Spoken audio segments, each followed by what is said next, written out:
Përshëndetje zonje e zotërinj, mirë se vini në Skan Live për gjatë ditës së sotme.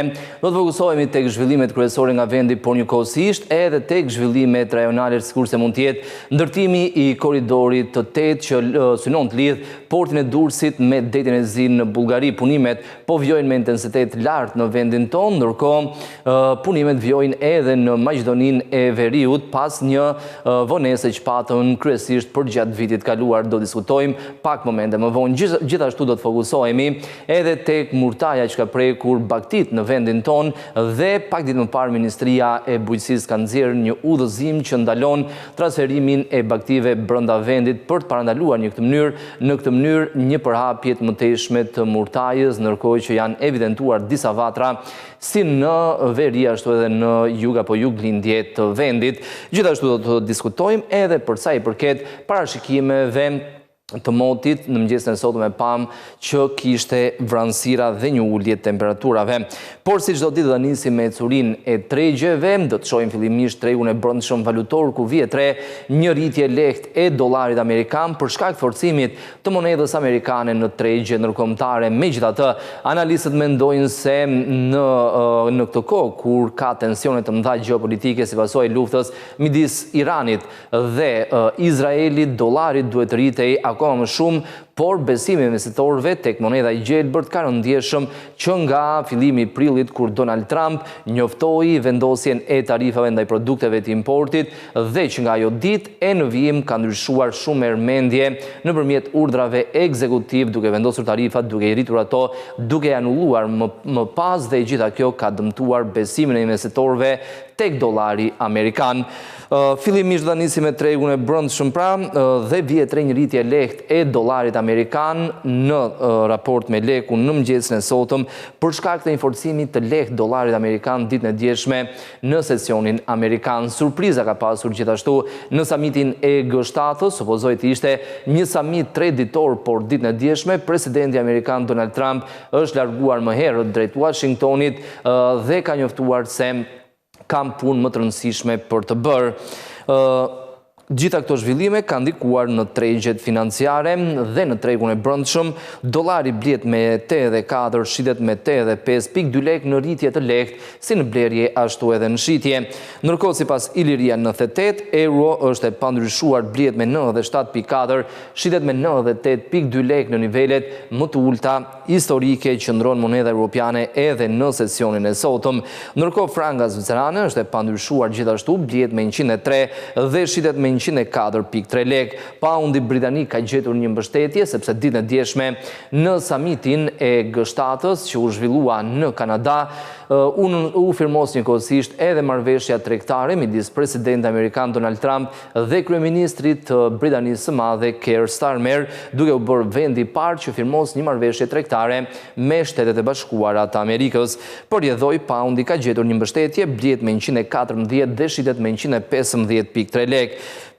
Në ecurinë e monedhave të tjera, dollari kanadez është rritur lehtë vetëm në blerje, kuotohet në 61.8 lekë, ndërsa shitet me 63.1 lekë. Dollari australian blihet me 54.4 dhe shitet me 55.7 lekë. Jeni japonez gjithashtu është i pandryshuar, blihet me 0.57 dhe shitet me 0.6 lekë, ndërsa lira turke blihet me 2.07, shitet me 2.17 lekë. Dinari maqedonas blihet me 1.53 dhe shitet me 1.59 lekë, gjithashtu i pandryshuar në mëngjesin e sotëm. Rubla ruse në anën tjetër ka fituar disa qindarka në raport me lekun, blihet me 0.91 dhe shitet me 1.02 lekë, dhe së fundmi juani kinez blihet me 10.79 dhe shitet me 11.73 lekë në mëngjesin e sotëm sipas Agjencisë së Këmbimit Valutor Iliria 98.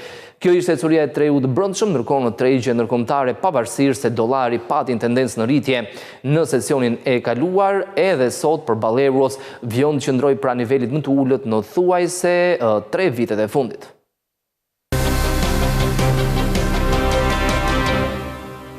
Përveç samitit të Gështatës, ku supozohet kishte një mbase jo marrëveshje, por progres për sa i përket konfliktit që është përtheu së fundi midis Izraelit dhe Iranit, ka ndodhur e kundërta sepse presidenti amerikan Donald Trump ka vendosur të largohet më herët nga samiti për të udhëtuar nga Kanadaja drejt Washingtonit dhe ishte fillimisht presidenti i Francës Emmanuel Macron i cili tha se presidenti Trump është larguar për të nënshkruar marrëveshjen e armëpushimit midis Izraelit dhe Iranit, por ishte vetë presidenti Trump i cili nëpërmjet një postimi në Truth Social deklaroi se nuk po shkoi për të arritur një marrëveshje për paqen, por për të arritur një marrëveshje shumë më të madhe se sa ajo e paqes midis Iranit dhe Izraelit. Njëkohësisht ai ka bërë thirrje banorëve të Teheranit të largohen nga vendi, të evakuohen nga kryeqyteti sepse mund të ketë sulme të tjera.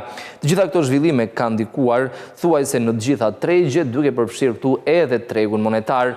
Investitorët po tregojnë gjithashtu të kujdesshëm sepse janë në pritje të fillimit takimit dyditor të Rezervës Federale që fillon sot dhe përfundon ditën e nesërme dhe pavarësisht presionit të lartë nga presidenti Donald Trump për të ulur normën bazë të interesit, analistët mendojnë se Rezerva Federale do të mbajë normën bazë të pandryshuar në intervalin nga 4.25 deri në 4.5%, kur njoftoi vendimin presidenti Jerome Powell në mbrëmjen e ditës së nesërme.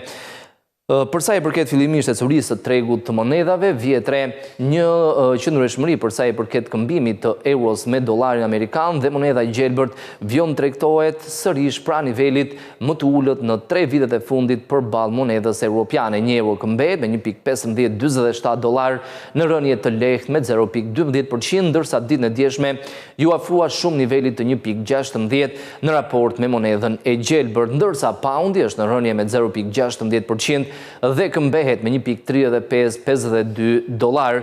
Në raport me frangën, dollari ka humbur 0.06% të vlerës dhe kuotohet në 0.8134 franga. Dollari australian është rritur me 0.14%, kuotohet në 0.6530 dollar amerikan. Ndërkohë, dollari kanadez ka rënë lehtë me vetëm 0.07% të vlerës, kuotohet në 0.7363 dollar amerikan dhe në raport me jenin, dollari është në rritje me 0.02% të vlerës, kuotohet në 144.75 yen mesatarisht.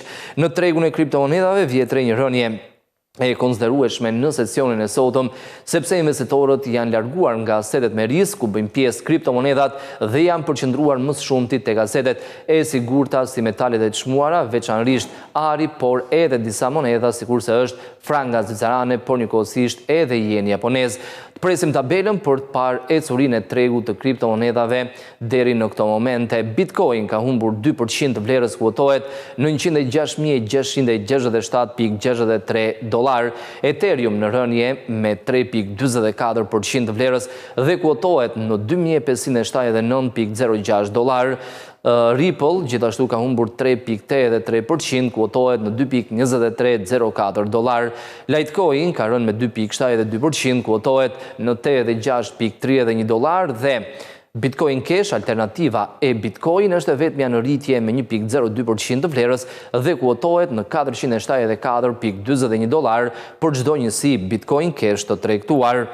Në tregun e naftës, benchmarkët kryesor po qëndrojnë në rritje të lehtë në sesionin e sotëm, ndërsa ditën e djeshme të dyja kontratat humbën rreth 3.3% të vlerës dhe u troi që në këtë mënyrë nga niveli më i lartë në 6 muajt e fundit, pas fitimeve me 7% që realizuan ditën e premte, menjëherë pasi Izraeli sulmoi Iranin.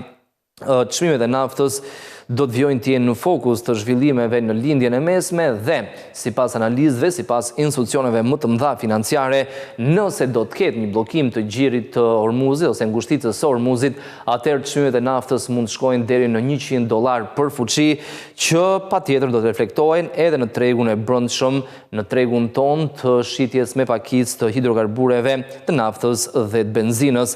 Shqetësimi kryesor është ky, sepse deri tani Irani ka qenë nën sanksionet e Bashkimit Evropian dhe të Shteteve të Bashkuara dhe gjithsesi nafta iraniane i mungonte tregut.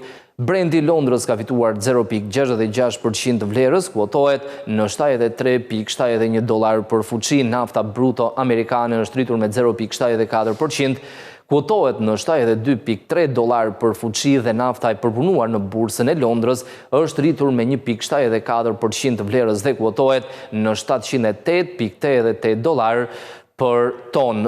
Rritja e kësaj kontrate e naftës përpunuar në bursën e Londrës mund të ketë reflektim edhe në tregun e brendshëm, në tregun shqiptar, sepse në harkun e një jave kjo kontratë është rritur me rreth $100, nga rreth $610 që tregtoi përpara se Izraelit sulmonte Iranin, është rritur në nivelin e $708 në sesionin e sotëm, në rritje me 1,74% të vlerës. Ndërkohë, për sa i përket ecurisë metaleve të çmuara, ari ka rënë lehtë në sesionin e sotëm, por ditën e dieshme pas tensioneve në samitin e G7-s në Kanada, uri ndjeshëm duke u ngjitur mbi nivelin e $3.400 dhe largimi presidenti amerikan Donald Trump nga samiti i G7-s ka bërë që investitorët të mendojnë se situata në lindjen e mesme mund të përshkallëzohet edhe më tej, edhe për faktin se ai, presidenti amerikan, i bëri thirrje iranianëve të largohen nga kryeqyteti, të evakuohen nga Teherani. Aktualisht metali ver tregtohet në $3.406.1 për onzë, në rënje me 0,33%. Argjendi ka fituar 0,09% të vlerës, tregtohet në $36.48 dhe platini është në rënje me 0,97%, kuotohet në $1.241.1 për onzë. Do të shohim gjithashtu edhe ecurinë e tregut aksioneve, ku shumica e bursave europiane po qëndrojnë në rënje të konsiderueshme dhe arsye kryesore është largimi presidenti amerikan Donald Trump nga samiti i 7 ekonomive më të mëdha të botës, duke thënë se kam gjëra më të mëdha për të bërë dhe sesa planifikimi i një armëpushimi midis Tel Avivit dhe Teheranit. Gjithashtu ai ka bërë thirrje iranianëve që të evakuohen menjëherë nga Teherani. Konflikti midis Iranit dhe Izraelit është futur në ditën e 5 sot dhe sulmet kanë vjuar edhe për gjatë natës. Ndërkohë, lajmi i vetëm i mirë mbase në samitin e G7-s ishte nënshkrimi i marrëveshjes tregtare midis Shteteve të Bashkuara dhe Britanisë, dhe në këtë mënyrë Britania bëhet vendi i parë që nënshkruan një marrëveshje tregtare me Shtetet e Bashkuara të Amerikës që përfshin njëkohësisht ulje tarifave për eksportet britanike drejt Shteteve të Bashkuara të Amerikës. FTSE 100 i Londrës dhe DAX i Gjermanisë kanë rënë me 0,7 dhe 1,52%, CAC 40 i Parisit ka humbur 1,15% të vlerës. Indeksi Zuriut SMI dhe FTSE MIBI i Milanos kanë rënë me 0,96 dhe 1,31% respektivisht. Ndërkohë, për sa i përket ecurisë së tre indekseve kryesore në Wall Street për gjatë ditës së dieshme, investitorët kanë vjuar të jenë fokusuar tek zhvillimet gjeopolitike, por ishin fokusuar edhe tek samiti i G7-s. Gjithashtu kujdesi është i lartë sepse investitorët po presin përfundimin e takimit dyditor të Rezervës Federale në Shtetet e Bashkuara, që fillon sot dhe përfundon ditën e nesërme.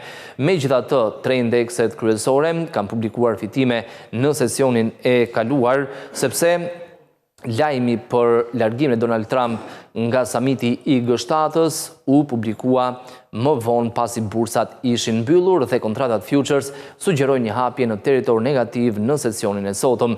Dow Jones ditën e dieshme është rritur me 0,75%, Standard & Poor's 500 dhe Nasdaq kanë fituar 1,52 dhe 0,94% të vlerës respektivisht.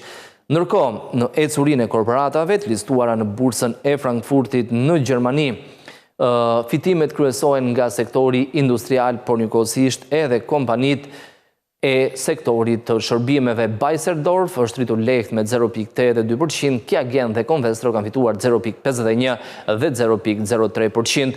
Këto janë 3 kompanitë vetme që realizojnë fitime në bursën e Frankfurtit, ndërsa Brenntag dhe Volkswagen janë rënje me 0.07 dhe 0.18% respektivisht. Pra investitorët kanë shitur aksionet thuajse në çdo sektor të mundshëm dhe Rheinmetall ka humbur 3.64% të vlerës, duke kryesuar humbje Deutsche Telekom, Siemens Energy, Deutsche Bank dhe Heidelberg Materials janë rënje nga 2 deri në 2.08%.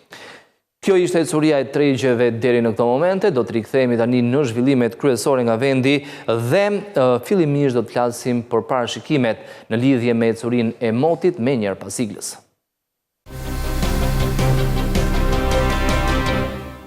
Në një linjë të drejt për drejt, kemi Anira Gjonin, specialiste e Institutit të Gjeoshkencës. Anira, mirëmëngjes, mirë se erdhët. Mirëmëngjes, mirë se ju gjeta. Atëherë, si parashikohet të jetë moti në vijim dhe në gjysmën e dytë të muajit qershor, sepse pas një starti me temperatura të larta, të paktën sot po shohim vranësira të paktën. Po, gjatë kësaj jave presim që të kemi një mot të paqëndrueshëm, kryesisht do të jetë në zonat kodrinore dhe malore, pasi presim që për gjatë ditës së sotme të kemi rreshje të dobta, lokale dhe nuk shohim problematika, me përjashtim të qarkut të Dibrës dhe të Kukësit, ku rreshjet mund të jenë në formën e shtrëngatës, por do të jenë lokale dhe të dobta, e theksoj sërish. Sa i takon ditës enjte dhe të premte, sërish do të kemi rreshje lokale të dobta, por e theksoj kryesisht këto do të jenë në zonat kodrinore dhe malore. Temperaturat ashtu siç e kishim thënë që në fillim të muajit, 2 javët e para prisnim që të ishin me temperatura më të larta, ndërsa këto 2 javët e dyta të qershorit, presim që sigurisht temperaturat të jenë të larta, por në vlera diku tek 2 gradë më të ulta se sa 2 javët e para të qershorit, pra ku arritën edhe temperatura shumë të larta. Sa i takon ditës së nesërme dhe deri në fund të javës, pra deri të dielën, presim që temperaturat minimale në Bregdet të shënojnë 22 gradë, ndërsa maksimalet shkojnë deri në 31. Në zonat e ulta presim që minimale të luhaten në 19-20 dhe maksimale të shkojnë deri në 34, ndërsa në zonat malore presim që temperaturat minimale të shënojnë 14 dhe ato maksimalet të shkojnë deri në 30 gradë. Në këto vlera do të luhaten për gjatë të gjithë ditëve në vazhdim, pra deri në fund të javës. Pra mund të jetë një mod optimal për plazh, por në anën tjetër valëzimi Anira dhe njëkohësisht era si parashikohet? Era pritet që të fryjë lehtë deri mesatare, sa i takon këtyre 2 ditëve nuk presim që të kemi problematika, pasi nuk presim për që të ketë erë të fortë, do të jetë deri mesatare dhe nuk shohim problematika të lidhura me elementin e erës. Anira, ju falenderoj për këtë lidhje drejt për drejt në studion e televizionit Skan. Faleminderit juve. Tani do të lidhemi drejt për drejti me Komisionet Kuvendore, do të shohim punimet në Komisionin për Politikën e Jashtme.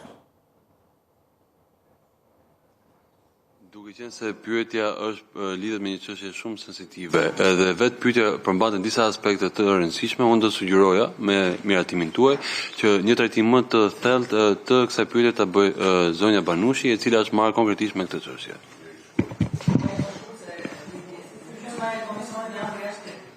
Atëherë, siç e dini, qeveria shqiptare ka miratuar korrik të vitit kaluar strategjinë kombëtare për migracionin dhe azilin 2030. Pilari 4 i kësaj strategjie që ka të bëjë kryesisht me azilin, kategori e veçantë, pavarësisht se këto ndërthuren bashkë me migracionin dhe shumica çështjeve që u diskutuan janë azil dhe migracion bashkë, ka të bëjë me ngritjen e një qendre për fëmijët e pashoqëruar. Është një mangësi në Shqipëri, një mangësi edhe deri diku dhe në legjislacionin shqiptar, jo e pa rregulluar totalisht, sepse ka pas një vendim të Këshillit të Ministrave që ka trajtuar fëmijët e pashoqëruar dhe sidomos në bashkitë e zonave kufitare janë ngritur mini qendra për të pritur, nuk është se kanë funksionuar 100% me kapacitetin e detyrave që i kanë takuar, por tashmë ne sapo kemi filluar dhe nesër ministri jon bashkë me delegacionin e BE-s lançon fillimin e punës për ngritjen e qendrës për fëmijët e pashoqëruar. Është një qendër që do ngrihet me vendim të Këshillit të Ministrave, e bashkëpropozuar nga dy ministri, Ministria e Brendshme dhe Ministria e Çështjeve Sociale, sepse duhet të trajtohen të gjithë këto çështje që ju i thatë. Do jetë një grup ndërministror pune që do vijoj jo me ndërtimin, po do vijoj me bazën ligjore më pas dhe me identifikimin e gjithë problematikave që kanë të bëjnë me një fëmijë. Ai fëmia ka nevojë për spital, ka nevojë për shkollë, ka nevojë për gjuhë, ka nevojë për strehim në fund të ditës, ka nevojë për punonjës social që do i ketë mbi kokë. Është menduar që qendra të ngrihet sipas të gjitha kushteve të Bashkimit Evropian, është delegacioni i BE-s, i cili po financon dhe po mbështet nëpërmjet Organizatës Ndërkombëtare të Migracionit dhe Organizatës Ndërkombëtare të Azilkërkimit, UNHCR-s. Nëpërmjet këtyre dy organizatave kanë gjetur janë si edhe ekspert të fushës nga BE-ja për të facilituar, për të mbështetur stafin shqiptar për ngritjen e qendrës dhe më pas bazën ligjore, e cila do jetë mirëfilli bazë ligjore si në ngritjen e qendrës, ashtu edhe në detyrimet që qendra për fëmijët e pashoqëruar ka për trajtimin e fëmijëve që hyjnë në qendër. Dhe është menduar deri tani, kjo është në diskutimet që ne kemi bërë si staf teknik, që qendra të jetë me ta gjysmë e hapur dhe gjysmë e mbyllur. Sepse ajo që kemi vënë re përgjatë këtyre 2 viteve, që fluksi i fëmijëve të pashoqëruar nuk ka qenë i pakonsiderueshëm, është që këto fëmijë të pashoqëruar, sidomos fëmijët e huaj të pashoqëruar, kanë përdorur territorin e Shqipërisë tranzit. Pra kanë ardhur, janë strehuar, ndihmuar dhe facilituar nga organizatat Caritas apo organizatat të tjera, janë pastruar dhe kanë ikur sado që ne jemi lajmëruar në kohë, pavarësisht se janë dhënë shërbimet në maksimum që sekondin e parë. Prandaj është menduar që baza ligjore, duke përputhur me bazën ligjore të BE-s, të ketë këtë lloj zgjedhje që fëmijët për vetë moshën delikate të tyre dhe për vetë faktin që ato janë shtresa më e rrezikuar për trafikim, dhe këtu do dilja te pyetja juaj, dhe është domosdoshme që të mendohet mirë se si do trajtohen, si do jetë baza ligjore për të trajtuar në këtë qendër. Pra paralelisht ne mendojmë që vitin tjetër qendra si qendër të ngrihet, por të fillojnë edhe baza ligjore dhe do mbështetemi në vitin e parë nga BE-ja përsëri për të facilituar mundësinë e dhënies së shërbimeve të domosdoshme fëmijëve të pashoqëruar. Mirë, faleminderit zonja Banushi, faleminderit zëvendës ministër. Në qoftë që nuk ka ndonjë sqarim tjetër, apo pyetje, apo koment. Okej, vlerësoj angazhimin tuaj, sidomos të zotërin kolegëve të opozitës, edhe mendoj që ta hedhim votim. Mirë, atëherë kush është dakord me projekt ligjin për disa shtesë dhe ndryshime në ligjin numër 79 fraksion 20-21 për të huajt, e konsideroj të miratuar, nuk ka kundër, nuk ka abstenim, neni 1, ju lutem, i këtij miratohet, neni 2, miratohet, jemi 2 nene, po? Okay. Edhe njërën tërsi projekt ligjin, një abstenim, të tjere të miratojnë, e konsideroj të miratuar. Faleminderit koleg, kënaqësi që ju kemi gjithmonë këtu, punë të mbarë, edhe rishiheni me. Pra, Komisioni për Politikën e Jashtme ka diskutuar dhe miratuar disa ndryshime në ligjin për të huaj. Do të vjojmë tani me tjera informacione. Referuar shifrave të publikuara nga Instituti Statistikave, numri total i ndërmarrjeve të huaja dhe të përbashkëta në Shqipëri ka rritur në rreth 7.000 me rritje për 1% krahasuar me një vit më parë. Bizneset italiane dhe greke së bashku zën afro gjysmën e ndërmarrjeve, por vjet re një shtim i numrit ndërmarrjeve nga Kosova dhe nga Turqia. Shqipëri ndërmarrjet me pronar ose bashkëpronar të huaj përbëjnë 5.3% të totalit të bizneseve aktive në vend. Megjithatë, ndikimi i tyre në tregun e punës është shumë më i lartë. Këto biznese punësojnë rreth 12.8% të forcës së punës, duke dëshmuar rolin e tyre të rëndësishëm në ekonominë shqiptare. Pjesa më e madhe e këtyre ndërmarrjeve vjen nga vendet e Bashkimit Evropian, të cilat përfaqësojnë 60.7% të totalit të ndërmarrjeve të huaj dhe përbashkëta. Brenda kësaj kategorie, Italia dhe Greqia zënë një vend të veçantë, së bashku ato përfaqësojnë 46.4% të ndërmarrjeve të huaj aktive. Ndërmarrjet janë të përqendruar në 3 bashki kryesore. Tirana mban vendin e parë me 64.8% të tyre, pasuar nga Durrësi me 10.9% dhe Vlora me 5%. Ky përqendrim tregon qartë prirjen e bizneseve të huaja për të investuar në qendra urbane dhe portuale me potencialin ekonomik më të madh. Të dhënat e vitit 2024 tregojnë se numri total i ndërmarrjeve të huaja dhe të përbashkëta në Shqipëri ka arritur në 7.700 me një rritje prej 1% krahasuar me një vit më parë. Dy shtetet që shënuan rritjen më të madhe ishin Turqia me 12.4% dhe Kosova me 12.1%, duke treguar interes të shtuar për investime dhe bashkëpunime ekonomike nga këto vende. Në krahun tjetër, ndërmarrjet italiane dhe greke kanë pësuar një rënje të netë, Italia me 3.2% dhe Greqia me 3%, një tregues i mundshëm i ngadalësimit të investimeve apo mbylljes së disa bizneseve ekzistuese. Rënje po ashtu regjistrohet edhe nga bizneset nga Izraeli në vitin 2024, krahasuar me vitin 2023. Sipas Instat, pjesa më e madhe e bizneseve të huaja të përbashkëta operojnë në sektorin e shërbimeve dhe janë ndërmarrje të vogla me 1 deri në 4 punësuar.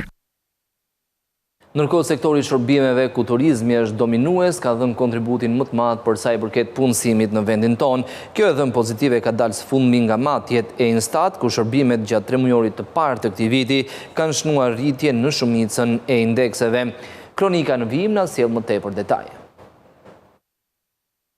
Ecuria pozitive e turizmit këtë vit nuk vërehet vetëm në rritjen e numrit të turistëve apo të strukturave akomoduese, por edhe në një sër indikatorësh të tjerë që tregojnë performancë të mirë. Sipas të dhënave të publikuara nga Instituti i Statistikave në raportin për statistikat afat shkurtra, shërbimet gjatë 3 mujorit të parë të këtij viti kanë shënuar rritje në shumicën e indekseve, me fokus të veçantë te rritja e pagave, sidomos për sektorët e hoteleve dhe pasurive të paluajtshme. Në krahasim me të njëjtën periudhë të vitit të kaluar, indeksi shitjeve neto ka regjistruar rritje të ndjeshme, veçanërisht në aktivitetet e administrimit të zyrave dhe mbetjes administrative. Konkretisht, shitjet neto në këto sektor janë rritur me 14.3%. Sektori hoteleve, bareve, restoranteve dhe shërbimeve të lidhura me to ka nisur 2025-ën me rritje në të gjitha drejtimet. Të dhënat zyrtare tregojnë se vetëm në 3 muajt e parë të këtij viti, aktiviteti ekonomik në hotele është rritur me 5.7%, ndërsa në baret dhe restorantet rritja ka qenë edhe më e lartë, me 11.9%. Së bashku me rritjen e aktivitetit janë rritur edhe vendet e punës. Në hotele ka pasur 8.8% më shumë të punësuar krahasuar me një vit më parë, ndërsa në bar-restorante rritja ka qenë 2.6%. Dhe si për të kurorzuar këtë performancë pozitive, pagat në këta sektor kanë kapur shifrat rekord me 26.2% më shumë në hotele dhe 12.4% në bare e restorante. Sektori transportit, magazinimit dhe postës paraqitet gjithashtu në rritje në të gjithë indekset kryesore. Shitjet neto janë rritur me 11.6%, fondi I pagave me 14.9% dhe numri të punësuarve me 2.4%. Një tjetër sektor që përfiton nga kjo valë është ai I pasurive të paluajtshme, me rritje të aktivitetit me 11.3% dhe paga që janë rritur po aq sa në hotele, plot 26.2% më shumë. Nga ana tjetër, 3 mujori I parë I vitit 2025 ka reflektuar një tablo të bërzier për sektorët prodhues të ekonomisë. Industria vijon rënjen me 10.8% në shitje dhe 2.1% në prodhim, ndërsa punësimi ka rënë me 4.8%, edhe pse pagat janë rritur më lehtë me 2.7%. Po ashtu, sektori I energjisë ka shënuar rënje në të gjithë treguesit kryesor, përveç pagave që kanë pasur një rritje modeste. Furnizimi me ujë dhe menaxhimi I mbetjeve mbetet thuajse I pandryshuar, ndërsa ndërtimi është I vetmi sektor në rritje të plot, me 7.6% në prodhim, 3.5% më shumë punësim dhe një rritje të fortë të fondit të pagave me 16.8%. Ndërkohë, bizneset që operojnë në sektorin e turizmit duhet deklarojnë çdo punonjës sipas kontratave të rregullave të punës, në të kundërt do të jenë shënjesër të aksionit tatimeve që synon rritjen e deklarimeve dhe shmangjen e evazionit fiskal.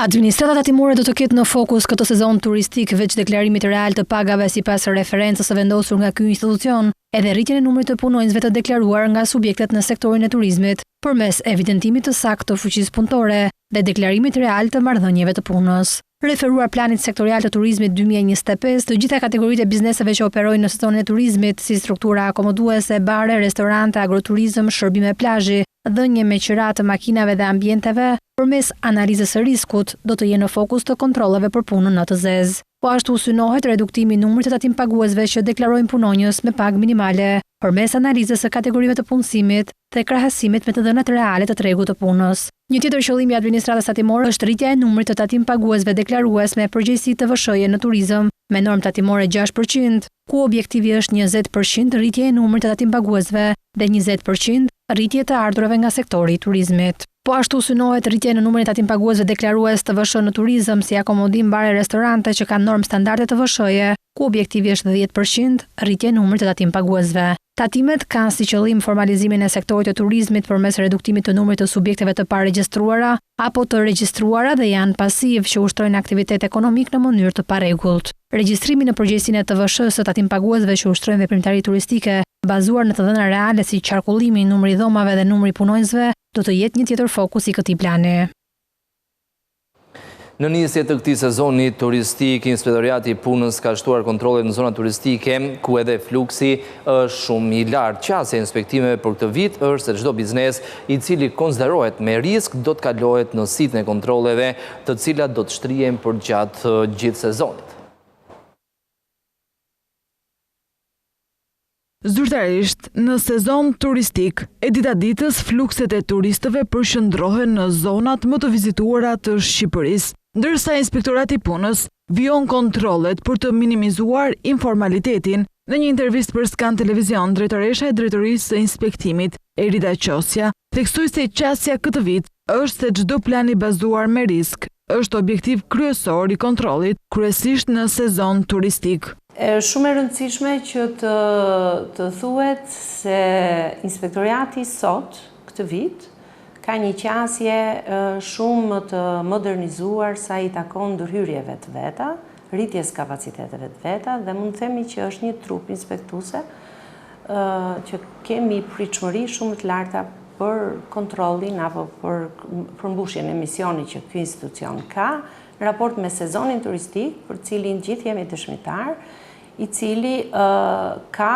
një numër jo të vogël çështjesh që kanë nevojë për adresim, që lidhen me informalitetin, punësimin e të huajve, punësimin e të miturve, e punëmarrësve 9-18 vjeç. Qosja gjithashtu theksoi se ky institucion ka modernizuar planifikimin e kontrolleve përmes platformës Mira. Një nga masat që ja vlen të theksohet është lëvizja e stafit, që do të thotë duke fuqizuar drejtorit dhe duke çuar inspektor nga drejtorit rajonale në zonat cilat nuk kanë këtë përqendrim sezoni turistik, në zona ku i kemi pikun e punëmarrjes apo të zhvillimit të bizneseve. Kryesisht në zonën bregdetare, sepse edhe fokusi i sezonit turistik zhvillohet atje, pa lënë jashtë vëmendjes sigurisht edhe turizmin malor apo turizmin sipas specifikave të çdo rajoni që mbulojnë, ndërkohë që edhe inspektorët e drejtorisë qendrore do të jenë pjesë përbërëse e grupeve të inspektimit. Në 5 muajt e parë të këtij viti ka një tendencë në rënje të informalitetit. Tani do të lidhemi sërish drejt për drejti me komisionet kuvendore, do të shohim punimet në Komisionin e Ligjeve.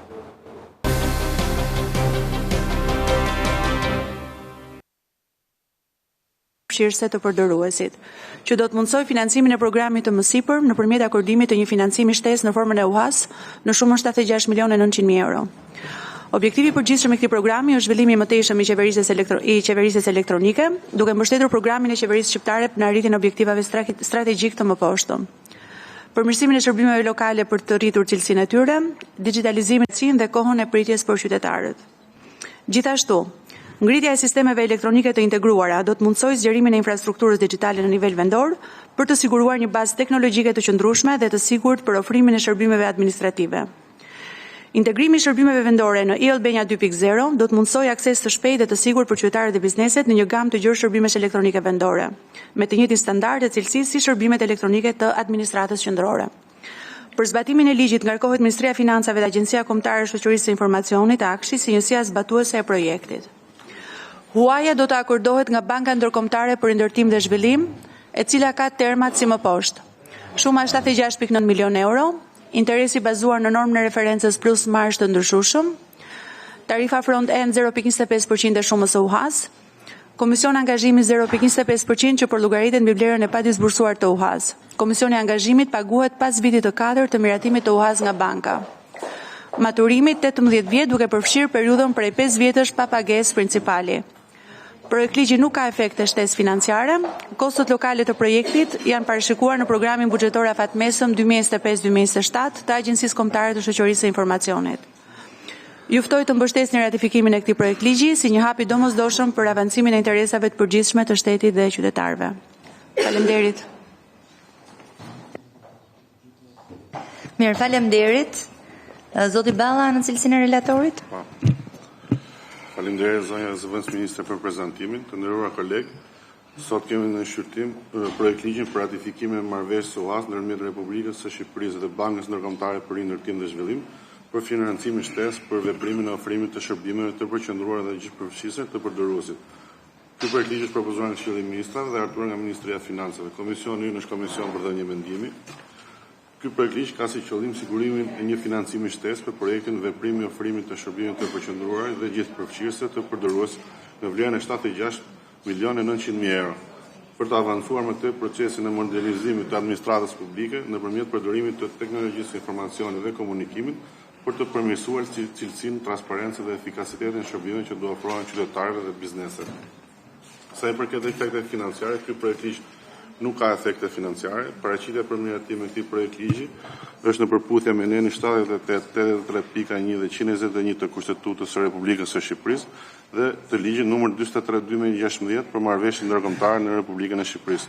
Në aspektin e teknikës legjislative plotësohen të gjitha kërkesat formale, kështu që i kërkoj kolegëve ta miratojmë. Faleminderit. Mirë, faleminderit. Pyetje diskutime? Nuk ka. Mirë, zonja zëvendës ministre,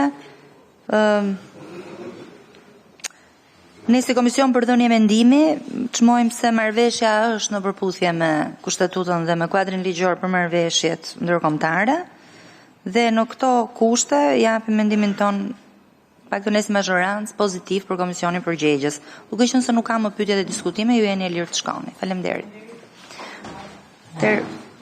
Të vinë të ftuarit të radhës për projektligjin për prodhimin, transportin, tregtimin dhe përdorimin e hidrokarbureve, përfaqësim, dhe të lëndeve të tjera djegëse të rinovueshme për transport.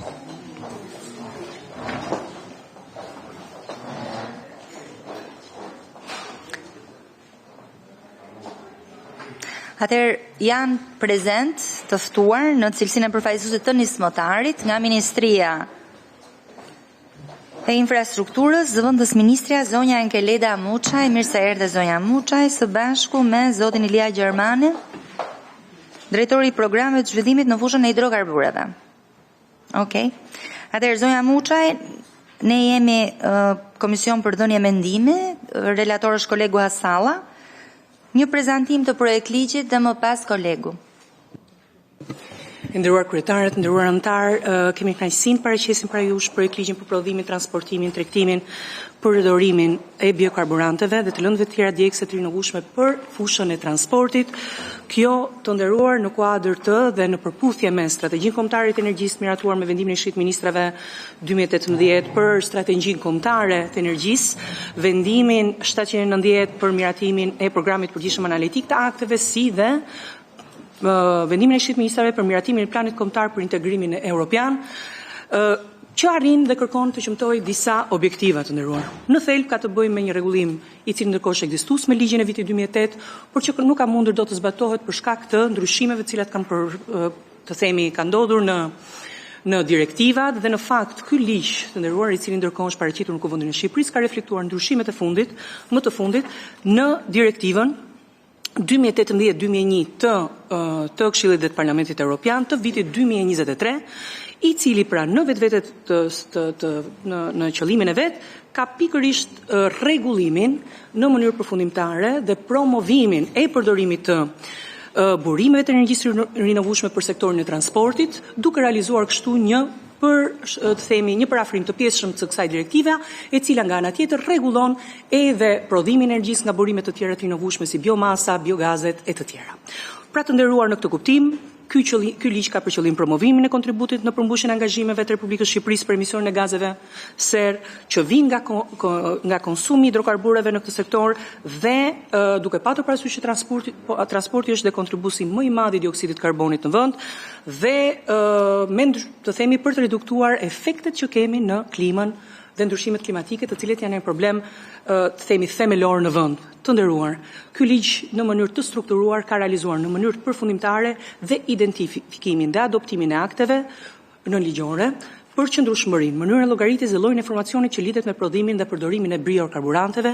Ne i konsiderojmë si një nismë e cila ndërkohë në vetvete do të rregullojë pra këtë sektor dhe mbi të gjitha do të japë mundësinë që deri në nivelin 7% ne të kemi mundësi të përdorim biokarburante si të tilla, pra në formën e pastër apo në formën e përzierjes me karburantet e tjera në Republikën e Shqipërisë, duke rregulluar në mënyrë të qëndrueshme dhe me qëllim qëndrueshmërinë e përdorimit të këtyre karburanteve, dhe duke përcaktuar në mënyrë të posaçme mënyrën e llogaritjes, llojin e informacionit, por dhe sidomos monitorimin e tyre për qëllimet e paracaktuara. Ju falenderojmë shumë për mirëkuptimin të hapur për pyetje, edhe një faleminderit. Faleminderit zonja Muçaj, zoti Hasalla. Faleminderit kryetare. Ky projekt ligji propozuar është në përputhje me legjislacionin e brendshëm si dhe në përputhje me legjislacionin ndërkombëtar. Ka objekt promovimin e prodhimit dhe përdorimit të burimit të energjisë së rinovueshme për sektorin transportit nëpërmjet përdorimit të biokarburanteve për zëvendësimin e një pjese të nënprodukteve të naftës me lëndë djegëse jo fosile për motorët me djegje të brendshëm. Shqipëria është angazhuar në kuadër të Akuisit të plotësojë objektivin kombëtar për energjinë e rinovueshme. Zonja zëvendës ministër ishte shumë shtëruese në shpjegimin e këtij projektligji.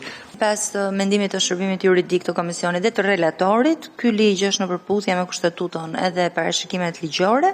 Sa i takon çështjeve të thelbit, do të jetë komisioni përgjegjës ai që do të diskutojë për to, por ne si mazhorancë do mbështesim dhe do bëjmë gati raportin për komisionin përgjegjës. Meqense s'ka pyetje dhe diskutime, zonja Muçaj jeni lirë të shkoni vetëm nëse sjeni për ndonjë projekt ligj tjetër. Mirë, do të vijojmë me çështjen tjetër të rendit ditës. Projekt ligji për kontrollin e kufirit shtetëror, të vinë të ftuarit, po. Atëherë nga Ministria e Brendshme në cilësinë e përfaqësuesit të nismetarit është zoti Besfort Lamallari, zëvendës ministër i Brendshëm, mirë se erdhë. Shoqëruar nga stafi. Edhe këtu jemi komision për dhënie mendimi, relator është kolegu Deliu. Po zini vend të ftuarit, keni vend, mjaftueshëm. Zoti Lamallari, atëherë është radha për ju për një prezantim të projekt ligjit dhe më pas relatori fjalën. Shumë faleminderit zonja kryetare, nderuar zonja dhe zotërinj deputet. Në fakt ju falenderojmë për mundësinë e dhënë për të prezantuar pikërisht projekt ligjin, së bashku me stafin teknik që janë të gatshëm për të adresuar çdo pyetje nga ana juaj. Pa humbur kohë, në nisma që ne prezantojmë para jush, ka si qëllim përmbushjen e objektive afatgjatë të përcaktuar në programin e qeverisë, konkretisht objektiva politika e jashtme dhe sigurisë, si dhe integrimi evropian. Në thelb ky ligj sjell goxha parafrim me kuadrin e legjislacionit të Bashkimit Evropian. Çështjet kryesore që adreson nisma lidhen me përforcimin e kontrollit dhe mbikëqyrjes së kufive, parandalimin dhe goditjen e krimit ndërkufitar, parandalimin e migracionit të palishëm, rritjen e parametrave të sigurisë kufitare dhe kombëtare, rritja e theksova e nivelit të përputhshmërisë me standardet evropiane dhe Schengen, dalë këto si rekomandime nga procesi screening, por dhe vazhdimisht angazhimet e ndërmarrë nga qeveria shqiptare karshi Komisionit Evropian, përfshirë këtu dhe krijimin e qendrës kombëtare për menaxhimin e integruar të kufirit në përputhje me rregulloren e Eurosur dhe forcimi e bashkëpunimit më teshëm me Agjencinë Evropiane të Rrojës Kufitare dhe Bregdetare, Frontex. Theksojmë që Shqipëria është vendi i parë që ka pasur marrëveshje me Frontexin për dislokimin e trupave të Frontex në kufit shqiptar. Një tjetër element i rëndësishëm është dhe rritja e sigurisë në zonën e verifikimit kufitar, përmirësimi i sistemit të mbikëqyrjes së hapësirës detare, kontrollit kufitar dhe kërkim shpëtimit në det dhe përcaktimi i rregullave të qarkullimit lokal kufitar. Projekt ligji për kontrollin e kufirit shtetëror është hartuar si domosdoshmëri për plotësimin e paketës së akteve ligjore që unë përmenda pra me fokus kryesisht për afrimin e akteve të akisë së BE-s. dhe ka disa efekte pozitive që priten nga kjo nismë. Megjithatë, në mënyrë të përmbledhur, këto ishin çështjet kryesore që ne synojmë të sjellim si përmirësime përmes këtij ligji. Shumë faleminderit për vëmendjen tuaj. Zoti Lamallari, duke qenë se ju jeni prezent në komisionin i ftuar për 3 nisma, pra për 3 projekt ligje, edhe për projekt ligjin për disa shtesa të ndryshime në ligjin 79/2021 për të huajt, edhe për projekt ligjin për zyrën e rikuperimit të aseteve. A mund të bëni prezantime tani dhe më pas të marrin fjalën kolegët relator? Me shumë kënaqësi, zonja kryetare, në fakt që të mos çoheni të vini, pra. Po kaloj me ligjin e dytë që është ligji për të huajt, edhe ligji për të huajt në fakt vjen në përputhje të plot të detyrime të marrë nga qeveria shqiptare përmes strategjisë kombëtare për migracionin dhe në thelb ka adresimin e asaj qasjes fragmentare të mëparshme dhe duke hapur rrugën një menaxhimi të integruar, lidhet shumë ngushtë pikërisht edhe me ligjin që sapo prezantuam. Bazohet në 3 shtylla kryesore, që është garantimi të drejtave dhe mbrojtja sociale për migrantët, refugjatët dhe azilkërkuesit, gjithashtu përmirësimi procedurave dhe për aplikimin për leje unike e tjerë, leje qëndrimi, digitalizimi komplet proceseve që lidhen pikërisht me aplikimin për lejet, kontrollet dhe verifikimet për refugjatët, emigrantët dhe azilkërkuesit. Kjo fal një koordinimi dhe bashkëpunimi më të mirë ndër institucional, gjithashtu një kuadër institucional më i fortë dhe i koordinuar pra pikërisht në funksion të menaxhimit të migracionit dhe siç e përmenda edhe më herët, kjo lidhet pikërisht dhe me angazhimet kashi pra në kuadër të negociatave me Bashkimin Evropian, ku shumë direktiva janë reflektuar përmes kësaj nisme dhe prezantuar konkretisht dispozite përkatëse dhe përmes tabelave të përputhshmërisë. Në thelb kjo ishte edhe ndryshimet që ne synojmë përmes paketës së dytë për ligjin për të huajt, ashtu siç prezantova dhe nismën e parë, ndërsa një tjetër nismë shumë e rëndësishme, risi në llojin e saj, pra një ligj komplet i ri që nuk ka pasur pra ka pasur një vakum ligjor në këtë aspekt, një kërkesë e vazhdueshme e Komisionit Evropian ka qenë ngritja e zyres së rikuperimit të aseteve, që në thelb është një mekanizëm shumë i fortë në luftë kundër krimit të organizuar, ngrihet për herë të parë në Shqipëri, pranë drejtorisë së përgjithshme të policisë së shtetit, një zyrë e dedikuar për gjumimin dhe rikuperimin e aseteve kriminale, qofshin këto nga aktivitete të ndryshme të krimit të organizuar apo krime të rënda. Në thelb, kjo zyrë do të bashkëpunojë ngushtësisht me homologët evropian, me zyrat e rikuperimit të aseteve në çdo vend të Bashkimit Evropian, por dhe me rrjetin evropian për zyrat e rikuperimit. Do të theksoja, përafron 5 aki ose 4 direktiva dhe një vendim kuadër të Këshillit, duke përfshirë dhe rregulloren më të fundit të Bashkimit Evropian për rikuperimin e aseteve të vitit 2024, që do të thojë vërtet është një risi ky legjislacion dhe do të kontribuojë ndjeshëm në luftë kundër krimit të organizuar, duke goditur pikërisht krimin e organizuar në pikën më të dobët që është pushteti ekonomik. Kjo fal bashkëpunimit të ngushtë të përditshëm përmes kanaleve shumë të sigurta me Europol dhe të tjerë, përmes zyrave të rikuperimit të aseteve. Sigurisht për çdo pyetje për të 3 ligjet ne jemi të gatshëm të adresojmë sipas interesit tuaj. Shumë faleminderit zoti Lamallari. Fjalën do t'ia jap relatorit Hasalla për projekt ligjin e parë. Okej. Atëherë zoti Deliu, projekt ligji për zyrën e rikuperimit të aseteve. Faleminderit kryetare. Unë në fakt jam relator në 2 projekt ligje, edhe për kontrollin e kufijës shtetëror dhe për rikuperimin. Të nderuar kolegë deputet, të nderuar zëvendës ministri i Brendshëm, të nderuar drejtori i kufijës, të nderuar pjesëmarrës nga Ministria e Brendshme. Projekt ligji për kontrollin e kufijës shtetëror ka si qëllim përafrimin e pjesëshëm të legjislacionit të Bashkimit Evropian në fushën e kontrollit kufitar dhe mbikëqyrjes kufijës shtetëror. Synimi i nismës ligjore është përmbushja e objektivave afatgjatë të përcaktuar në programin e qeverisë, konkretisht objektivi politika jashtme dhe sigurisë dhe integrimi evropian. Komisioni për çështjet ligjore e shqyrton këtë projekt ligj në cilësinë e komisionit për dhënie mendimi bazuar në nenin 32-36 të rregullorës kuvendit. Nga ana juridike procedurale, projektligji nënshtrohet procedurat parashikuara në nenin 78 dhe nenin 83.1 Kushtetutës. Në aspektin juridik formal procedural, akti është shoqëruar me relacion përkatës sipas kërkesave të nenin 68.2 të rregullorës kuvendit. Për të nderuar kolegë deputet, unë nuk po zgjatem pasi zëvendës ministri ishte shumë i saktë dhe shtërues, kërkoj miratimin e këtij projektligji shumë të rëndësishëm, pasi synon dhe parafrimin me legjislacionin e Bashkimit Evropian. Ju faleminderit. Ky është ligji.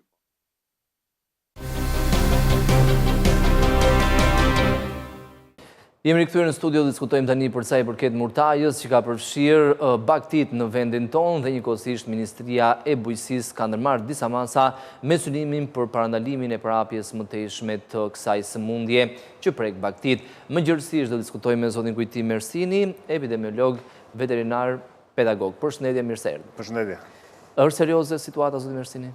Situata është serioze sepse kemi të bëjmë një sëmundje që ka karakter epidemik, pra gjithmonë kur themi epidemi kemi një gjë që është serioze. E kemi edhe të presë kujtimin tek njerëzit nga COVID-19. E kemi nga COVID-i, cili ishte pandemi sepse preku gjithë botën, ndërkohë që kur flasim për epidemi është një shkallë pak më të vogël, por që gjithsesi bëhet fjalë për një sëmundje ngjitse që prek një numër të madh kafshësh pra. Ka shumë vatra në vend? Për momentin janë 6 vatra të identifikuara nga shërbimi veterinar, të cilat duket se janë kontrol, megjithatë monitorimet dhe puna vazhdon të rend për të minimizuar përhapjen e sëmundjes, por dhe për të zbuluar vatra të reja nëse do të ketë. Ndërkohë, zotin Mersini, e bën më të vështirë akoma më shumë fakti që është hera e parë që murtaja i prek baktit dhe si duhet jetë qasja, qoftë nga veterinerët, qoftë nga të gjitha institucionet. Kjo është një sëmundje që si thosh ekziston natyralisht në Afrikë, pra nuk është një sëmundje e kontinentit evropian, pra është hera e parë që prek Shqipërinë, vjet hera e parë që prekte Greqinë, Rumaninë, vende të Bashkimit Evropian dhe këtë vit na preku dhe ne. Pra është një sëmundje e re për Europën. Nuk është se ka pas më përpara, pra ka qenë e pastër situata epidemiologjike për këtë sëmundje në vendin tonë. Dhe kuptohet që një diçka e re ka ato vështirësitë e veta, sepse duhet që mjekët veterinar nuk është se kanë të bëjnë me një sëmundje cilën e njohin nga ana klinike dhe mund ta dallojnë që është kjo sëmundje apo ajo sëmundje. Në këtë rast kemi të bëjmë me një sëmundje të re që do të thotë ka një farë vështirësie për shërbimin veterinar apo për mjekët veterinar klinicistë që ta arrin ta njohin. Megjithatë shenjat janë relativisht të qarta. Dhe me sa duket, kolegët e terenit kanë fillu ta njohin dhe ta zbulojnë si sëmundje. Kurohet? Është e pashërueshme, fatkeqësisht është e pashërueshme dhe pra ato tufa që janë prekur duhen ta zgjesohen. Ato që preken ngordhin dhe ato që nuk kanë ngordhur akoma do ta zgjesohen nga shërbimi veterinar në mënyrë që mos kenë mundësinë për ta përhapur më tutje. Kjo është arsyeja pse e eliminojmë, sepse ne nuk i shërojmë dot. Ato mbeten barce dhe potencialisht bëhen rrezik për ta përhapur sëmundjen. Kështu që ato që ngordhin vetë nga sëmundja dhe ato që kanë mbijetuar sëmundjes eliminohen nga shërbimi veterinar në mënyrë që mos kemi të përhapje më gjerë. Ekziston mundësia që të mbijetojnë pavarësisht se janë të prekur? Po, ekziston një farë mundësie që të mbijetojnë. Mortaliteti shkon nga 30 deri në 60% në këto që kemi parë deri më sot. Pra nuk është se është në 100% dhe në fakt, po ta lësh sëmundjen që të bëj punën e saj gjatë gjithë kohë, sigurisht që do t'i eliminoj, do t'i ngordhi të gjitha, po ne ndërhyjmë në kohë në mënyrë që të eliminojmë sa më shpejt rrezikun. Masat që merren aktualisht nga veterinerët e kanë fjalën, cilat janë apo thjesht ndarja e izolimit? Masat aktualisht janë në rastin e dyshimit, pra në momentin kur ne kemi një dyshim për këtë sëmundje, ferma karantinohet, pra nuk lejohet asnjë hyrje, asnjë dalje, pra izolohet si vatër. Dërgohen kampionet në institut, derisa dalë përgjigja. Në momentin që delë përgjigja, fillojnë masat e eliminimit të shpejtë të tufës dhe dezinfektimit të kësaj ferme, dhe pastaj ngrihen 2 kordon sanitar që quhen, kordoni parë i mbrojtjes, që është me një rrezë 3 km rreth e qark kësaj vatre, dhe një kordon më i gjerë prej 10 km. Në këto zona praktikisht ndalohet hyrja dhe dalja çdo lloj kafshe apo dhe mjeteve të transportit e tjerë që transportojnë kafsh. Kryen monitorime të thelluara, inventarizime të tufave dhe mbahen në mbikëqyrje për gjatë periudhës karantinës që shkon 21 deri në 30 ditë. Dhe forma e përhapjes së sëmundjes, cila është? Smundja përhapet me kontakte drejt për drejt me kafshë, pra kjo është forma kryesore e përhapjes, pra kafshët janë ngjisi njëra tjetër, sepse është një smundje ngjitse që përhapet me kontakt, por përhapja ndihmohet dhe nga njerëzit duke shitur, duke bler pra në tregje, pra një kafshë smur shkon në një tufë e cila është e pastër dhe mund të infekton gjithë tufën. Kjo është dhe arsyeja pse shërbimi veterinar për momentin ka bllokuar të gjitha tregjet e pra tregjet e baktive nuk funksionojnë në këtë situatë që jemi, pikërisht për të ndaluar përhapjen potenciale që mund të vi nga shkëmbimit tregtare të kafshëve. Në situata të tilla, mund të krijojnë probleme për fermerët për sa i përket ushqyerjes së kafshëve? Sigurisht që krijojnë probleme për fermerët, sepse dhe të bllokosh tregtin është një farë dëmi ekonomik që shkaktohet, sepse kuptohet që baktit mbahen për arsye tregtare dhe prodhimi blegtoral. Kjo është qëllimi për cilën ne i mbajmë, pra të bllokosh aktivitetin ekonomik të fermave, sigurisht që koston. Koston për gjithë fermat, po koston edhe për ne si shoqëri, sepse është dëmi amplifikohet në nivel shkalle. Dëmet e tjera pastaj janë duke mos i lejuar të lëvizin, sjell vështirësi për mbashtimin e tufave, sepse kuptohet jemi në stin të nxehtë, burimet natyrore në zonat fushore rallohen për arsye sepse bari thahet nga nxehtësia dhe kuptohet që ne nuk kemi kafshë të cilat i mbajmë në regjim stallor, ne kemi kafshët në regjim ekstensiv të lira që bazohen në burimet natyrore rreth e qark zonës ku ato mbashtohen, dhe këto janë dhe arsyet pse ne kemi gjithmonë këto shtektimet verore dhe dimrore, pra në ver i çojmë në stane në kullotat malore, në dimër i mbajmë në kullota fushore. Dhe Ministria e ka bllokuar edhe këtë një për momentin është detyruar ta bllokojë sepse si thosh do zgjedhin të keqen më të vogël pra. Edhe nga njëra fermë tjetrën është ndaluar sërish. Sërish çdo lloj lëvizje, pra çdo lloj shitblerje është ndaluar për të parandaluar përhapjen e mundshme, sepse kjo smundje ka një shpejtësi të madhe në prekjen e kafshëve, ka ngorshmëri shumë të lartë, që do të thotë duhet zgjedhim atë që është e keqja më e vogël në këtë rast, pra të bllokojmë lëvizjet, bllokojmë tregjet dhe të shpresojmë që do ta kontrollojmë shpejt në mënyrë që këto bllokime mos zgjaten shumë në kohë. Keni një ide, zotë Mersini, se sa mund zgjas, pra për sa kohë situata mund të kthehet normalitet? Nuk mund të them se i bie të bëjmë parashikime orakulli dhe kjo nuk është çështje orakulli, pra kemi të bëjmë me një smundje epidemike e cila do monitorohet dhe do shikohet se si do të ecë, pra nuk është se është diçka që mund të parashikohet sot me nesër, pra nuk është si moti. Patjetër. Është diçka që do të varet shumë edhe nga veprimtaria jon, si shërbim veterinar, sa të aftë, sa të zot do të jemi për ta kontrollu. Sepse nuk është, po ta lësh smundjen, sigurisht që ato të vazhdoj dhe do të vazhdoj për gjithmonë. Çështja është që ne të jemi të zotët, që ta zbulojmë shumë shpejt smundjen dhe të reagojmë shumë shpejt duke eliminu potencialisht çdo kafshë që është e smur. Në këtë mënyrë, ne mund ta zhdukim smundjen, histori suksesi në këtë mënyrë kemi fqinjët që ishte Greqia, me dëme, se sigurisht shkon... Dëme pa tjetër do ketë. Do ketë dëme, sepse përveç atyre që si qëtash, përveç atyre që ngordhin nga smundja, eliminojmë dhe kafshët e tjera të kontaktit. Gjithashtu Rumania po ashtu pati dhe më shumë dëme se sa Greqia, sepse i mori në shkallë më të gjerë se sa Greqia, shkon diku te 200.000 krerë të dëmtuara, por për ne 200.000 krerë janë shumë në një popullat për 1.8 milionësh. Pra, është 10% thuajse. Po thuajse 10% që do të thotë ne duhet të veprojmë shumë shpejt dhe duhet të kemi suportin maksimal të gjitha strukturave të tjera përveç shërbimin veterinar, por dhe suportin dhe mirëkuptimin mbi të gjitha të mbashtuesve të baktive timta, sepse janë ata të cilët nëse nuk respektojnë këto masa që folëm, atëherë nuk cënojnë vetëm tufën e tyre, por cënojnë edhe tufat e tjera, pra bëhen një dëm kolektiv, nuk është thjesht dëm individual. Sigurisht. Ndërkohë, përsa i përket murtajës, ajo prek vetëm delet dhe dhit apo prek edhe lopët? Bujci natyror i smundjes janë kryesisht dhit, ku shfaqet dhe ngorshmëria më e lartë, pastaj vinë delet, cilat po ashtu ngordhin dhe po ashtu preken. smundja potencialisht transmetohet dhe tek gjedhi dhe tek derrat, por këta janë si thosh bujtës përfundimtar që nuk e transmetojnë më. Pra mund të preken, nuk shfaqin dhe nuk kanë asnjë lloj problemi, pra nuk është se smuren apo ngordhen nga smundja, por thjesht mund potencialisht të infektohen, sidomos në rastet kur ne kemi këto fermat e vogla që mbajnë një gjedh bashkë me timtat, mund qëlloj që në një nga gjedhët të preket, por praktikisht nuk do të ketë asnjë problem për gjedhin, sepse nuk është bujtës specifik i këtij patogjeni. Kjo smundje, pavarësisht se ka prekur delet dhe dhitë, transmetohet tek njerëzit? Jo, kjo është një smundje që është specifikisht për ata, specifikisht për bakteritë e imta, nuk prek njerëzit fare, po pra nuk ka asnjë lloj rreziku. Normalisht, siç thash, pra kafshët e smura dhe kafshët e kontaktit eliminohen, që do të thotë edhe ky mish nuk del në treg. Dhe është e pamundur, plus që smundja lë aq shumë pasoja te kafshët sa produkti bëhet i papëlqyeshëm që nga ana vizuale.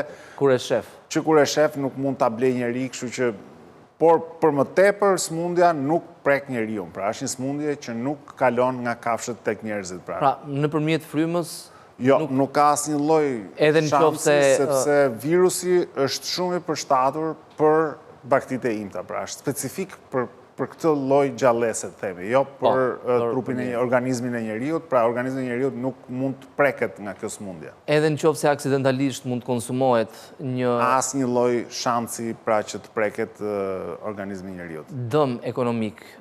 Dëmi ekonomik është problemi kryesor i kësaj smundje, pra, sepse këtu është gjithë themra e akilit të kësaj epidemie, është dëmi ekonomik që mund të jetë i lartë. Për momentin po menaxhohet, pra nuk kemi një dëm të një shkallë shumë të madhe, por nëse smundja vazhdon të përhapet dhe tregon karakterin epidemik që ka në vendet ku smundja është endemike, pra në vendet ku ajo është natyrale, në këto vende shifrat kanë qenë të frikshme sepse dëmet janë shumë të mëdha. Dhe nëse ne do të na ndodh, pra ky është skenari më i keq i mundshëm, ne do të kemi dëm dhe faturë ekonomike shumë të madhe sepse do të cënohet prodhimtaria e produkteve që ne marrim nga bakteritë e imta, duke përmendur mishin, qumshi, kosi, gjalpi e tjerë, djathi që vinë nga këto bakti.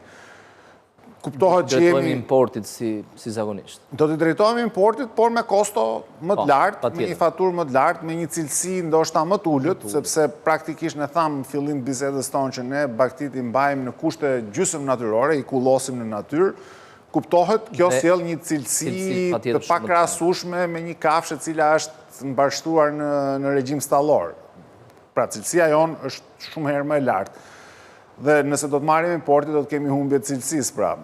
Për më tepër dëmet pastaj konsiderohen dhe në aspektin social, sepse këto kafshë të cilat ngordhen apo këtyre familje që do të preken, që janë prekur apo që mund të preken nga smundja, kanë një dëm ekonomik familjar i cili përkthehet pastaj në probleme sociale të një shkallë më të gjerë, sepse dëmi më i madh për ata është. Po dëmi më i madh është tek fermerët dhe dëmi i dytë i madh është tek shoqëria e gjerë dhe tek sektori i turizmit, sepse kemi të bëjmë tash është momenti që ne presim turist, kërkesa është shumë e lartë për arsye sepse dhe numri i thonë se i banorëve të Shqipërisë tashmë shtohet përveç nesh vinde të huaj të cilët kërkojnë produkte tradicionale dhe oferta jonë turistike është e tillë që ofrojmë produkte të tilla nga bakteritë. Është një nga aspektet që ne dhe tërheqim si thosh veçantitë e Shqipërisë që tërheq turist dhe të humbësh në këtë pikë, pra ke edhe një humbje tjetër tangente, jo të drejtë për drejtë, pra se këto janë humbje dytësore t'i quajmë, nuk janë dëmi parë ndodh te fermeri, dëmi dytë ndodh te shoqëria dhe dëmi tretë ndodh te sektori i turizmit. Pra janë një seri faktorësh dhe siç thash dëmi tjetër social është sepse këto ferma duhet të rimëkëmben dhe kjo kërkon kohë, investim. Sa kohë duhet? Po do të eliminohet tufa, do të shkojnë 30 ditë në gjendje karantine, do të duhet pastaj që të riinvestohet, të rishtohet, nuk është kollaj të rikthesh një biznesi të humbur. Në këtë rast është e udhës që të ketë edhe subvencione nga... Si rregull duhet të ketë kompensim.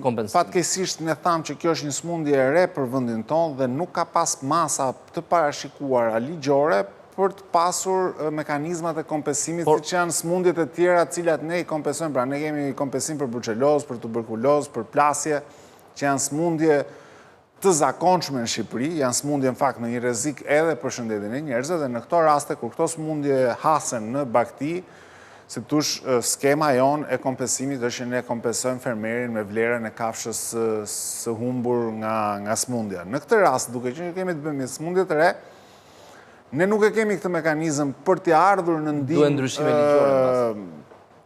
fermerëve dhe kuptohet që këtu duhet të ketë ndryshime ligjore, por dhe ndryshime financiare, po jo ka të bëjë dhe me buxhete, se nuk është thjesht aspekti legal, po është edhe aspekti financiar që do të thotë kërkon dhe një farë vullneti në shkallë gjërë politik për t'i bërë ballë, pra, sepse nuk është thjesht çështja nga ana teknike që shërbimi veterinar nuk ja del dot, por kërkohet, siç thash, suport administrativ dhe suport politik në raste të tilla, sepse kemi të bëjmë me një smundje epidemike, pra nuk kemi të bëjmë me një gjë të zakonshme që jemi mësuar t'i bëjmë ballë, pra kemi të bëjmë në kushte të jashtëzakonshme që kërkohen masa emergjence për t'i bërë ballë kësaj smundje.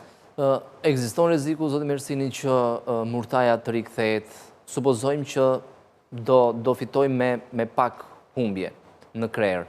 Referuar edhe shembujve të tjerë, rikthehet murtaja sërish? Potencialisht mund të rishfaqet, sepse nuk është diçka që nuk mund të ndodhë, por duhet kuptojmë që kjo është përballja e parë dhe ne po fitojmë dhe eksperiencë në këtë rast. Dhe nëse ne do të arrijmë ta menaxhojmë mirë, sepse është vetëm fillimi i kësaj, mund ta menaxhojmë shpejt, mund të na shkojë dhe të bëhet dhe endemike, të vazhdojë me vite beteja, pra nuk është të thënë që vatrat mund shfaqen. Vatrat mund shfaqen her pas here, sporadike, pra mund të mbjetojnë xhepa që quhen të smundjes diku, sepse nuk i kap themi ai radari veterinar, nuk arrin t'i zbulojë të gjitha të smurat dhe këto pastaj rishfaqen vitin që vjen.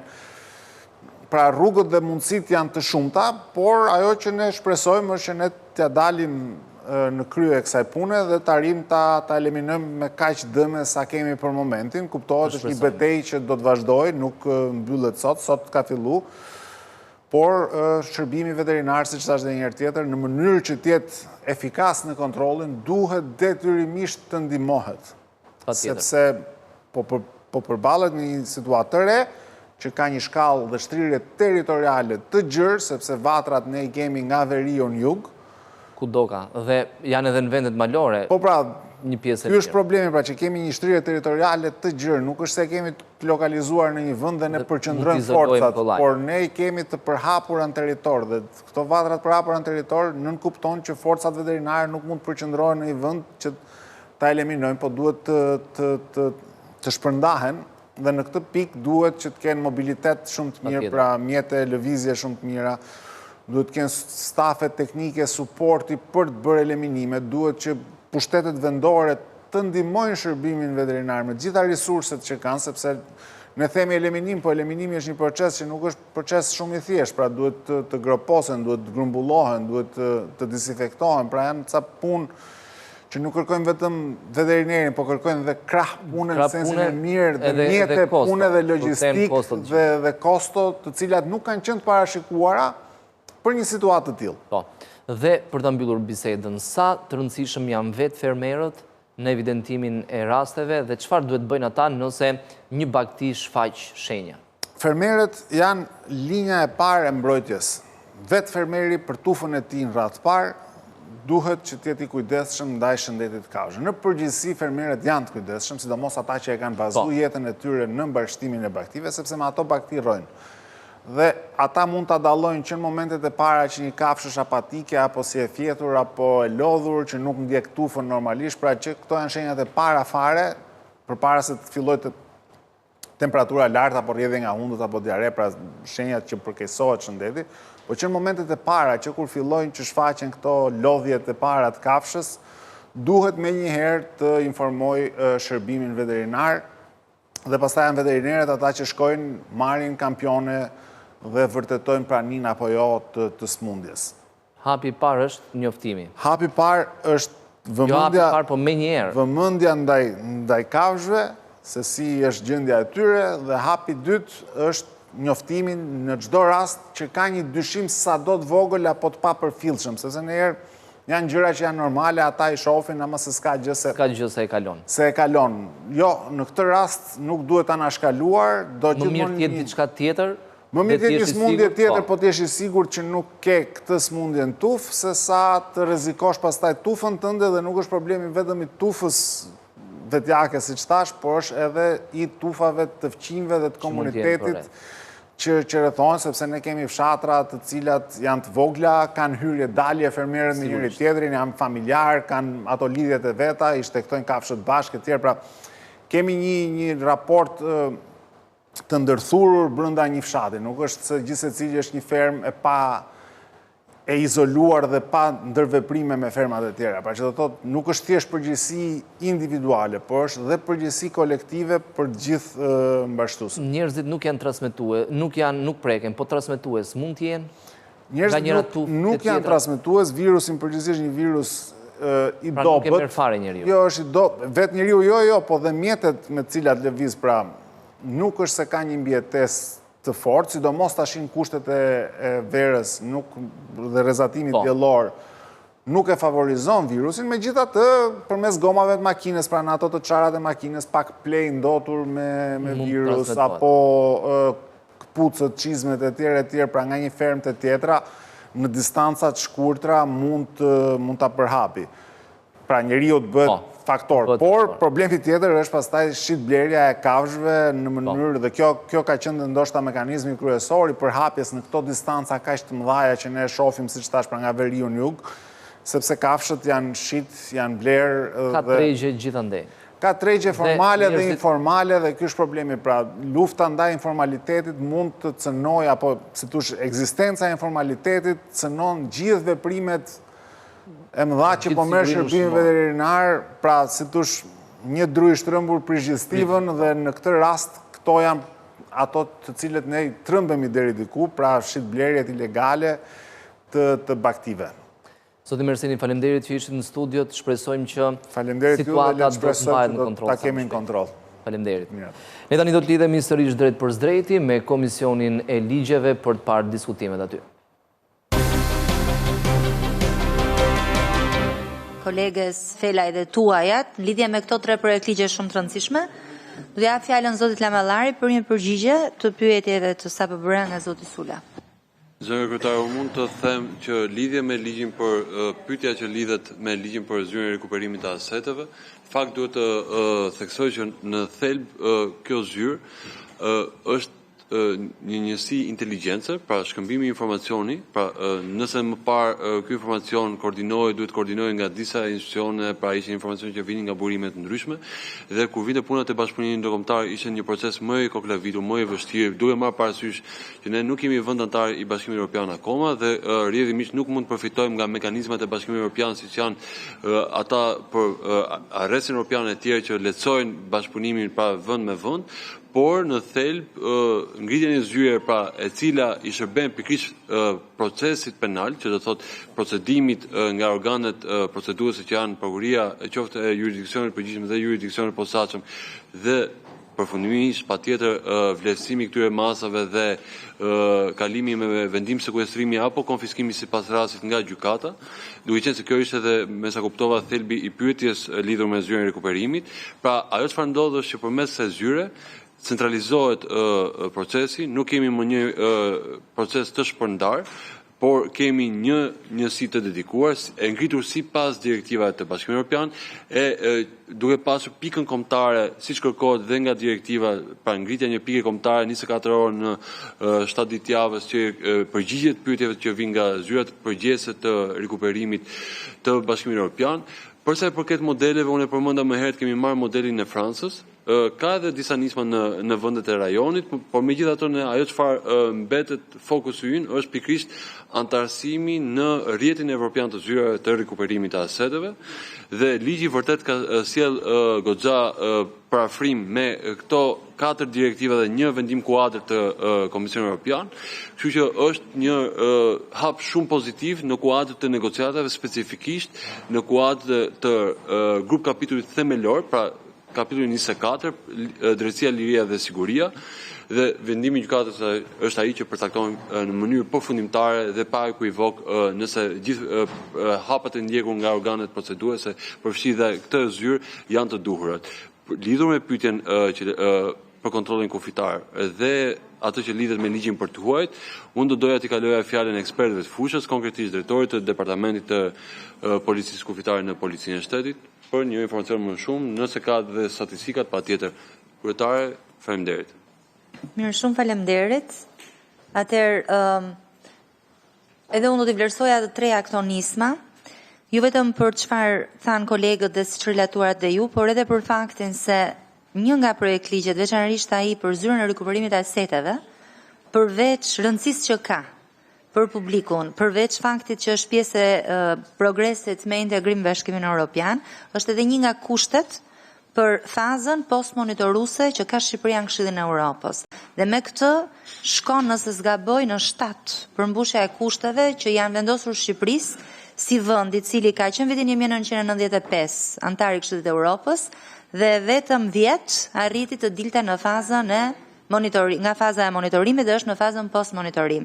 Dhe ky ka qenë një nga qëllimet për të përmirësuar gjithë institucionet shqiptare në kuadër të sektorit të rikuperimit të aseteve që vinë nga krimi. Pra gjitha përpjekjet e qeverisë shqiptare që finalizohen me këtë projekt ligj, dhe unë e di që është punuar me konsulencë huaj si nga Bashkimi Evropian dhe nga Këshilli i Europës, kanë bërë të mundur që ne të kemi një kuadër ligjor tashmë efektiv pas meratimit, i cili jo vetëm do na nxjerrë nga post-monitorimi, aty ku në fakt edhe na takon, por edhe për t'i dhënë jetë vërtet gjithë kësaj punaj që bëhet, që në fund pasuria t'i kthehet publikut, ajo pasuri e vendosur nga veprimtaritë kriminale.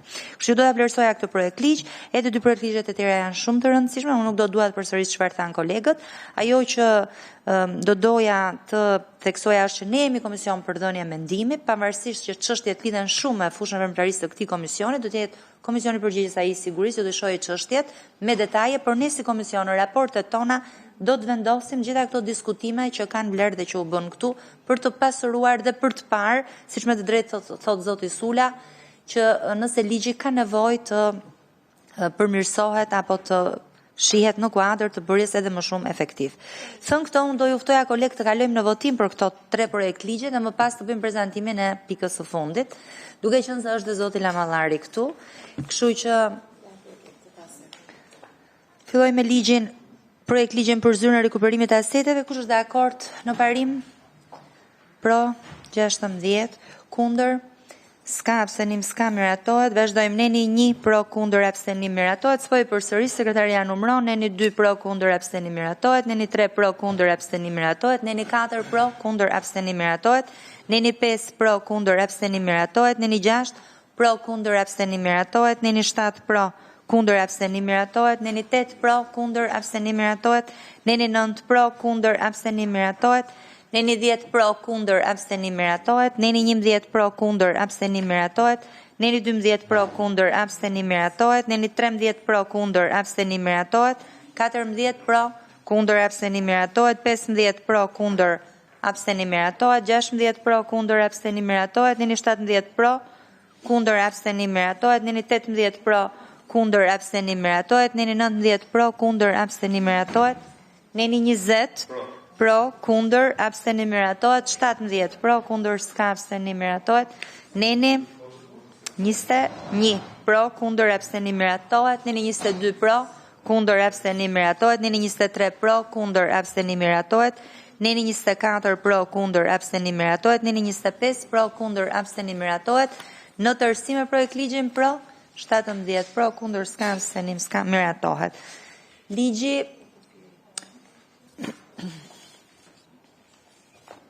për kufirin. Propozimi projekt ligji për kontrollin e kufirit shtetëror. Në parim pro 16, 17 pro. Kundër s'ka abstenim, s'ka miratohet. Neni 1 pro kundër abstenim miratohet, neni 2 pro kundër abstenim miratohet, neni 3 pro kundër abstenim miratohet, neni 4 pro kundër abstenim miratohet, neni 5 pro kundër abstenim miratohet, neni 6 pro kundër abstenim miratohet, neni 7 pro kundër abstenim miratohet, neni 8 pro kundër abstenim miratohet, neni 9 pro kundër abstenim miratohet, neni 10 pro kundër abstenim miratohet, Neni 11 pro, kundër, abstenim, miratohet. Neni 12 pro, kundër, abstenim, miratohet. Neni 13 pro, kundër, abstenim, miratohet. Neni 14 pro, kundër, abstenim, miratohet. Neni 15 pro, kundër, abstenim, miratohet. Neni 16 pro, kundër, abstenim, miratohet. Neni 17 pro, kundër, abstenim, miratohet. Neni 18 pro, kundër, abstenim, miratohet. Neni 19 pro, kundër, abstenim, miratohet. Neni 20 pro, kundër, abstenim, miratohet. Neni 21 pro, kundër, abstenim, miratohet.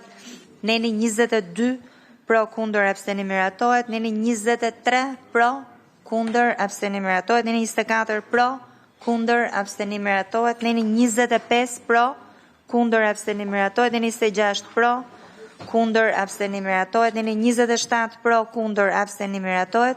Neni 28 pro, kundër, abstenim, miratohet. Neni 29 pro, kundër, abstenim, miratohet. Neni 30 pro, kundër, abstenim, miratohet. Neni 31 pro, kundër, abstenim, miratohet. Neni 32 pro, kundër, abstenim, miratohet. Neni 33 pro, kundër, abstenim, miratohet. Neni 34 pro, kundër, abstenim, miratohet. Neni 35 pro, kundër, abstenim, miratohet. Neni 36 pro, kundër, abstenim, miratohet. 37 pro, kundër, abstenim, miratohet. 38 pro, kundër, abstenim, miratohet. 39 shfuqizime pro, kundër, abstenim, miratohet. Neni 40 pro, kundër, abstenim, miratohet. Dhe në tërsi pro, 17 pro, kundër, s'ka abstenim, miratohet. Kemi dhe një ndryshim në ligjin për të huajt dhe kolegë do të vijojmë me çështjen e fundit të rendit ditës, kështu që mbas votimit mos lëvizni, u lutem. Vazhdojmë dhe me projekt ligjin për disa ndryshime dhe shtesa në ligjin 79/2021 për të huajt. Në parim pro, 17 pro. Kundër s'ka, abstenim s'ka, miratohet. Vijojmë me miratimin nën për nën. Neni 1 pro, kundër, abstenim, miratohet. 17 pro, kundër, s'ka, abstenim s'ka, nuk po i përsëris më, sekretaria mban shënim. Neni 2 pro, kundër, abstenim, miratohet. Neni 3 pro, kundër, abstenim, miratohet. Neni 4 pro, kundër, abstenim, miratohet. Neni 5 pro, kundër, abstenim, miratohet. Neni 6 pro, kundër, abstenim, miratohet. Neni 7 pro, kundër, abstenim, miratohet. Neni 8 pro, kundër, abstenim, miratohet. Neni 9 pro, kundër, abstenim, miratohet. Neni 10 pro, kundër, abstenim, miratohet. Neni 11 pro, kundër, abstenim, miratohet. Neni 12 pro, kundër, abstenim, miratohet. Neni 13 pro, kundër, abstenim, miratohet. Neni 14 pro, kundër, abstenim, miratohet. Neni 15 pro, kundër, abstenim, miratohet. Neni 16 pro, kundër, abstenim, miratohet. 17 pro, kundër, abstenim, miratohet. Neni 18 pro, kundër, abstenim, miratohet. Neni 19 pro, kundër, abstenim, miratohet. Neni 20 pro, kundër, abstenim, miratohet. Neni 21 pro, kundër, abstenim, miratohet. Neni 22 pro, kundër, abstenim, miratohet. 23 pro, kundër, abstenim, miratohet. 24 pro, kundër, abstenim, miratohet. Neni 26 pro, kundër, 25, falni, pro, kundër, abstenim, miratohet. Neni 26 pro, kundër, abstenim, miratohet. Neni 27 pro, kundër, abstenim, miratohet. Neni 28 pro, kundër, abstenim, miratohet.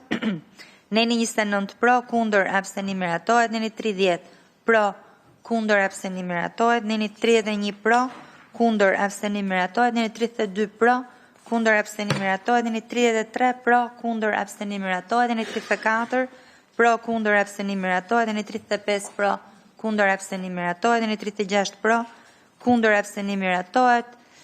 Neni 37 pro, kundër, abstenim, miratohet. Neni 38 pro, kundër, abstenim, miratohet. Neni 39 pro, kundër, abstenim, miratohet. Neni 40 pro, kundër, abstenim, miratohet. Neni 41 pro, kundër, abstenim, miratohet. Neni 42 pro, kundër, abstenim, miratohet. Neni 43 pro, kundër, abstenim, miratohet. Neni 44 pro, kundër, abstenim, miratohet. Neni 45 pro, kundër, abstenim, miratohet. 46 pro, kundër, abstenim, miratohet. 47 pro, kundër, abstenim, miratohet. Neni 48 pro, kundër, abstenim, miratohet. Neni 49 pro, kundër, abstenim, miratohet. Neni 50 pro, kundër, abstenim, miratohet. Neni 51 pro, kundër, abstenim, miratohet. Neni 52 pro, kundër, abstenim, miratohet. 53 pro, kundër, abstenim, miratohet. 54 pro, kundër, abstenim, miratohet. 55 pro, kundër, abstenim, miratohet. 56 pro, kundër, abstenim, miratohet. Neni 57 pro, kundër, abstenim, miratohet. Neni 58 pro, kundër, abstenim miratohet. Neni 59, pro, kundër, abstenim miratohet. Neni 60, pro, kundër, abstenim miratohet. Kush është dakord në tërësi tani me projekt ligjin, koleg? Pro 17, kundër s'ka, abstenim s'ka, miratohet. Mirë, me këto 3 projekt ligje zoti Lamallari është i lirë të shkojë, ndërkohë që ne koleg vazhdojmë me çështjen e fundit rendi ditës. Ju lutem të zënë vend të ftuarit. Projekt ligj për patentat, modelet e përdorimit dhe certifikatat e mbrojtjes shtesë. Mirupafshim. Jemi dhe këtu komision për dhënie mendimi. Relator është kolegu Balla. Të zër vendin zëvendës ministri Sokol Duma.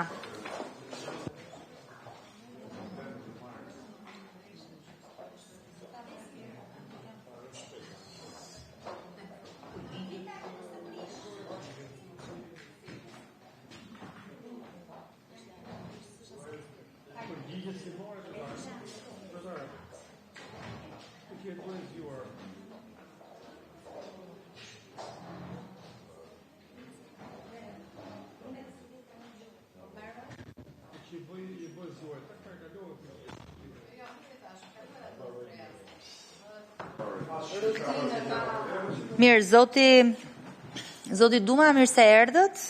Ju lutem një prezantim të projekt ligjit në mënyrë të përmbledhur dhe më pas relatori Balla.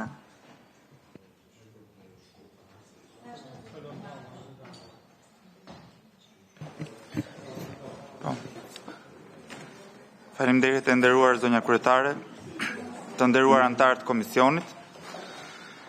Kam kënaqësinë të paraqes sot përpara jush një projekt ligj të rëndësishëm, i cili ka për qëllim forcimin e bazës ligjore për zhvillimin teknologjik, ekonomik dhe inovativ të vendit, projekt ligji për patentat, modelet e përdorimit dhe certifikatat e mbrojtjes shtesë. Ky projekt ligj vjen si pjesë integrale e procesit të parafrimit të legjislacionit kombëtar me aki komuniter të Bashkimit Evropian, duke adresuar në mënyrë konkrete kriteret dhe hapat e përcaktuara në kapitullin 7, ato të pronësisë intelektuale. Ky hap reflekton angazhimin ton për modernizimin dhe konsolidimin e sistemit ton të pronësisë industriale, stimulimin e inovacionit, mbrojtjen e investimeve në kërkim zhvillim dhe rritjen e konkurrenshmërisë së produkteve shqiptare në tregjet europiane dhe ato ndërkombëtare. Projekt ligji i ri është ndërtuar mbi bazën e ligjit ekzistues numër 9947 datë 7/7/2008 për pronësinë industriale, duke u thelluar më tej në aspektet e mbrojtjes së patentave të shpikjeve, modeleve të përdorimit dhe certifikatave të mbrojtjes shtesë, sidomos në sektorët e rëndësishëm si industria farmaceutike dhe mbrojtja e bimëve. Objektivat kryesorë të këtij projekt ligji janë qartësisht të përcaktuara dhe synojnë të krijojnë një kuadër ligjor të plotë, të konsoliduar dhe të harmonizuar për patentat, modelet e përdorimit dhe certifikatat shtesë, të garantojnë mbrojtje më efektive dhe më të zgjeruar ligjore për shpikësit dhe mbajtësit e të drejtave të pronësisë industriale, të sigurojnë zbatimin e drejtpërdrejtë të direktivave dhe rregulloreve specifike të Bashkimit Evropian, si dhe të plotësojnë objektiva strategjik të strategjisë kombëtare të pronësisë intelektuale në funksion të reformimit dhe parafrimit të gjithë kuadrit ligjor për objektet e pronësisë industriale. Një rëndësi e veçantë në këtë projekt ligj kushtohet certifikatave të mbrojtjes shtesë, të cilat për herë të parë trajtohen në mënyrë shtruese, duke qenë element thelbësor në mbështetjen e inovacioneve në sektorin farmaceutik dhe ato të bimëve medicinale.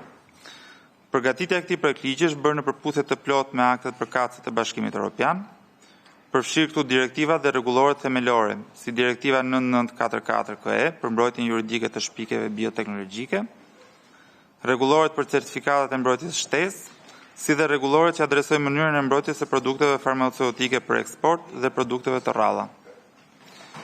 Me gjithë përpjekjet tona më të mira, vlen të përmendet një sfidë që ka qenë objekt diskutimesh të shumta lidhur me parafrimin e plot me direktivën 2004/48 të Parlamentit Evropian dhe Këshillit për zbatimin efektiv të drejtave të pronësisë intelektuale.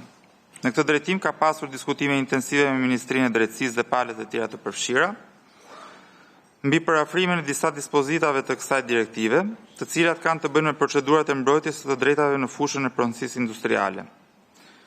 Në përfundim të këtij procesi është arritur një kompromis i rëndësishëm, që megjithëse nuk reflekton plotësisht parafrimin e kërkuar nga direktiva, përfaqëson një hap të rëndësishëm përpara në këtë proces. Në përfundim, Ju ftoj të miratoni këtë projektligj të rëndësishëm, duke bërë një hap domethënës drejt një sistemi më të fortë dhe më efikas të mbrojtjes së pronësisë industriale, që mbështet inovacionin dhe zhvillimin ekonomik afatgjatë të vendit. Faleminderit. Shumë faleminderit zoti zëvendësministër, zoti Balla. Faleminderit zoti zëvendësministër për prezantimin e projektligjit. Projektligji për patentat, modelet e përdorimit dhe certifikatat e mbrojtjes shtesë është propozuar nga Këshilli i Ministrave. Komisioni hyn në komision për dhënie mendimi. Ky projektligj ka për qëllim të garantojë mbrojtjen e drejtave të pronësisë industriale për shpiket, të promovojë zhvillimin teknologjik dhe konkurrencën e ndershme, si dhe të sigurojë harmonizimin e legjislacionit shqiptar me standardet e Bashkimit Evropian dhe marrëveshjet ndërkombëtare. Ky projektligj gjithashtu është në përputhje me kushtetutën dhe rregulloren e Kuvendit. Zoti zëvendësministri ishte shumë shtërues në prezantimin e tij, ndaj ftoj kolegët që ta miratojnë. Faleminderit. Mirë, faleminderit. Edhe unë fakt do ta vlerësoja këtë projekt ligj, sepse kishte ardhur fiks koha për të bërë një kuadër 3 ligjor në përputhje me gjitha standardet më të mira që përdoren në këtë fushë. Ne jemi komision për dhënie mendimi dhe përsa na takon përputhshmëria me kushtetutën dhe me kuadrin tjetër në fuqi është verifikuar nga shërbimet e komisionit dhe nga relatori, kështu që duke qenë se nuk shoh këtë pyetje dhe diskutime, ju jeni lirë të shkoni dhe komisioni do të vijojë me votimin. Faleminderit. Ju lutem koleg, do të kemi dhe projekt vendimin për miratimin e ndryshimeve në strukturën organizative të Komisionit Qendror të Zgjedhjeve. Zonja Anila Ruço, drejtoreshe e burimeve njerëzore të zërvendin dhe përfaqësuesit e Ministrisë Financave, zoti Gentian Opre dhe zonja Vilma Çausholli, si dhe nga DAPI Keida Meta, drejtori i Drejtorisë Politikave dhe Zhvillimit të Administratës Publike. Mirë se erdhe zonja Ruço. Kolegët e kanë kërkesën tuaj së bashku me një memo të shërbimeve të komisionit. Bëhet fjalë për një riorganizim të strukturës suaj, pa ndryshuar numër stafi dhe pa shkurtuar apo pa shtuar staf. Pra ju bëni një rialokim të burimeve njerëzore brenda buxhetit dhe brenda numrit të punonjësve që ju keni. Një prezantim shumë shkurt të arsyeve pse. Përshëndetje të gjithëve. Atëherë në zbatim të kompetencës së komisionerit që bëron nga Kodi Zgjedhor, ne kemi paraqitur përpara jush një riorganizim të strukturës organikës. Me vendimin tuaj 114/2023 është miratuar struktura organika dhe klasifikimi i pagave të Komisionit Qendror të Zgjedhjeve. Referuar ecurisë së punës dhe disa problematikave të konstatuara gjatë proceseve zgjedhore si për zgjedhjet vendore ashtu edhe të përgjithshme, është menduar për një riorganizim të strukturës organikës e cila të jetë më efikase dhe secili nga personelit të marrë detyra më konkrete dhe të ketë funksione më të qarta. Është parë arsyeshme që është parë e arsyeshme që ky propozim të forcojë disa drejtori si drejtorinë e teknologjisë së informacionit, drejtorinë e logjistikës, sepse në fund të fundit zgjedhjet janë kryesisht organizuara me procesin e logjistikës zgjedhore. Gjithashtu është parë e arsyeshme që të ketë një fuqisim drejtoria e auditit të brendshëm dhe disa struktura të tjera të brendshme. Të gjitha këto në funksion të realizimit të detyrave dhe të funksioneve sa më të mira të të gjithë administratës së Komisionit Qendror të Zgjedhjeve. Doja të theksoja këtu që struktura ka ruajtur në rregullin e saj ndërtimin strukturor, pasi tashmë struktura e Komisionit Qendror të Zgjedhjeve është e konsoliduar, nuk ka ndryshime radikale, është e përbërë nga 2 drejtori të përgjithshme dhe nga ana hierarkike varen drejtoritë e tjera të nivelit të mesëm. Gjithashtu do doja të theksoja atë çka tha dhe juve, që kjo strukturë nuk ka kosto financiare, nuk ka rritje të numrit të personelit, është brenda numrit dhe po ta shikojmë, domethënë nga 95 që është miratuar me vendimin e Kuvendit, është në numrin total 93. Nuk do preket asnjë, e rëndësishme është që nuk do preket asnjë nga nëpunësit, pasi nëpërmjet ligjit të nëpunësit civil është menduar të gjithë për të sistemuar dhe këto 2 vende që kanë rënë aktualisht kanë qenë vende vakante. Okej, DAPI, Ministria e Financave, zonja Çausholli. Po, faleminderit zonja kryetare, përshëndetje. Ministria e Financave është shprehur parim dakord me projekt strukturën e paraqitur për sa kohë që është brenda kostove buxhetore të miratuara në ligjin e buxhetit dhe numrit të përgjithshëm të punonjësve të miratuar po në ligjin e buxhetit për vitin 2025. Faleminderit. Faleminderit, DAPI. Po, faleminderit zonja kryetare, të nderuar deputet. Departamenti ka përcjell dhe zyrtarisht me shkresën 3152 fraksion 1 përgjigjen. në lidhje me propozimin për ndryshimin e strukturës dhe organikës së Komisionit Qendror Zgjedhjeve, në parim jemi shprehur dakord, por me disa komente, të cilat lidhen në tre, po themi, fokusohen në tre drejtime. Së pari sa i takon klasifikimit pozicioneve të punës, propozohet që të krijohen dy drejtori të reja, një e auditit nga nivel sektori ngrihet në nivel drejtorie dhe një tjetër e shërbimeve dhe mirëmbajtjes, që në kuptim të vendimit, po e referoj shkurt të vendimit të pagave, konsiderohen si njësi organizative mbështetëse, sepse në fakt mbulojnë funksione horizontale, në kuptim të ligjit 90 për organizimin dhe funksionimin e administratës, së bashku me drejtorinë e burimeve njerëzore. Në këtë kuptim ne sugjerojmë rivlerësimin e klasës së pagës për drejtorët e këtyre dy njësive. Komenti dytë ka të bëjë me nivelin e organizimit të drejtorisë auditit, është parashikuar të krijohet në nivel drejtorie të sheshtë, një drejtori dhe 3 specialistë, sipas standardeve që vendimi i Këshillit të Ministrave 893 ka përcaktuar. Drejtoritë e sheshta, nëse do të vlerësohen të tilla si të sheshta, duhet të kenë të paktën 5 punonjës, por këtu theksoj që standardet që ky vendim përcakton janë të rekomandueshëm për institucionet e pavarura, por jo të detyrueshme në këtë aspekt. Dhe komenti i tretë ka të bëjë me emërtesën. Është konstatuar një emërtesë të një punonjësi mbështetës në strukturë, që në fakt nga kontakti që kemi patur dhe me kolegët e Komisionit Qendror do duhet të rivlerësohet që të jetë në përputhje me emërtesat e vendimit të Këshillit të Ministrave për punonjësit mbështetës. E rëndësishme është për sa kohë që ndryshimi i emërtesës nuk shoqërohet me ndryshim të klasës pagës. Tani për këtë erdha kështu. Faleminderit. Mirë, faleminderit. Cike pak mikrofonin, zonja Ruço, në lidhje me komentet. Për sa i përket komenteve që bëri Departamenti i Administratës, unë mendoj që tashmë kjo është një gjë e konsoliduar, e kaluar nga Kuvendi i Republikës Shqipërisë, edhe prandaj e theksova që me vendimin numër 114/2023 ne kemi bërë përshtatjen dhe klasifikimin e pagave. Pasi duke menduar dhe argumentuar për institucionin e veçantë që jemi unik në Republikën e Shqipërisë, dhe administrata jonë besoj që është kaluar nga dysh në dysh për drejtoritë për të cilat rekomandoi Departamenti i Administratës. Okej, faleminderit zonja Ruço. Në fakt po, këto janë çështje që janë ezauruar, ka një vendimarrje të Kuvendit të Shqipërisë në lidhje me të paktën me klasifikimin e pagave për efekt të natyrës veçantë të punës së këtyre drejtorive. Është një drejtë e fituar tashmë. Kështu që në kuadrin e kërkesës që bën institucioni për një riorganizim të numrit të personelit, të pozicioneve që ka për efekt të rritjes së efektshmërisë së punës, ne nuk kemi çfarë ndryshimesh të bëjmë, se do binim kundërshtim me vendimin tonë të mëparshëm, plus që është në përputhje me kushtetutën që një drejtë e fituar nuk mund të ndryshohet me një vendim të mëvonshëm. Përveç se kur ka raste të tilla që justifikohen nga kushtetuta. Dhe nuk mendoj se jemi para këtij rasti sepse nuk ka ndryshuar ndonjë gjë. Kështu që thënë këtë, unë mendoj që ne do të japim mbështetje KQZ-s për këtë strukturë. Kemi vetëm një shqetësim, po unë edhe për këtë pata diskutuar me përfaqësuesit e drejtorisë sonë të monitorimit në lidhje me uljen e numrit të punonjësve në disa drejtori për të kuptuar nëse ka efekte për shkurtim personeli, sepse ato kanë të bëjnë me drejtat punës. Arrita të kuptoj që nuk ka shkurtime, por kemi të bëjmë me një rialokim të burimeve njerëzore. Pra meraku im, edhe këtu përfaqësohet e disa kolegë të opozitës që nuk ndodhen në fakt, ka të bëjmë me faktin e mos uljes numrit të punonjësve për efekt të shkurtimit, por të dhënies formë të drejtorive përkatëse në KQZ për kryerjen normale të funksioneve të tyre. Kështu që thënë këtë, unë ju falenderoj dhe ne do të kalojmë tani në procesin e votimit, kolegët bëhemi gati për votim. Ju jeni të lirë të shkoni, po. Ju falenderoj.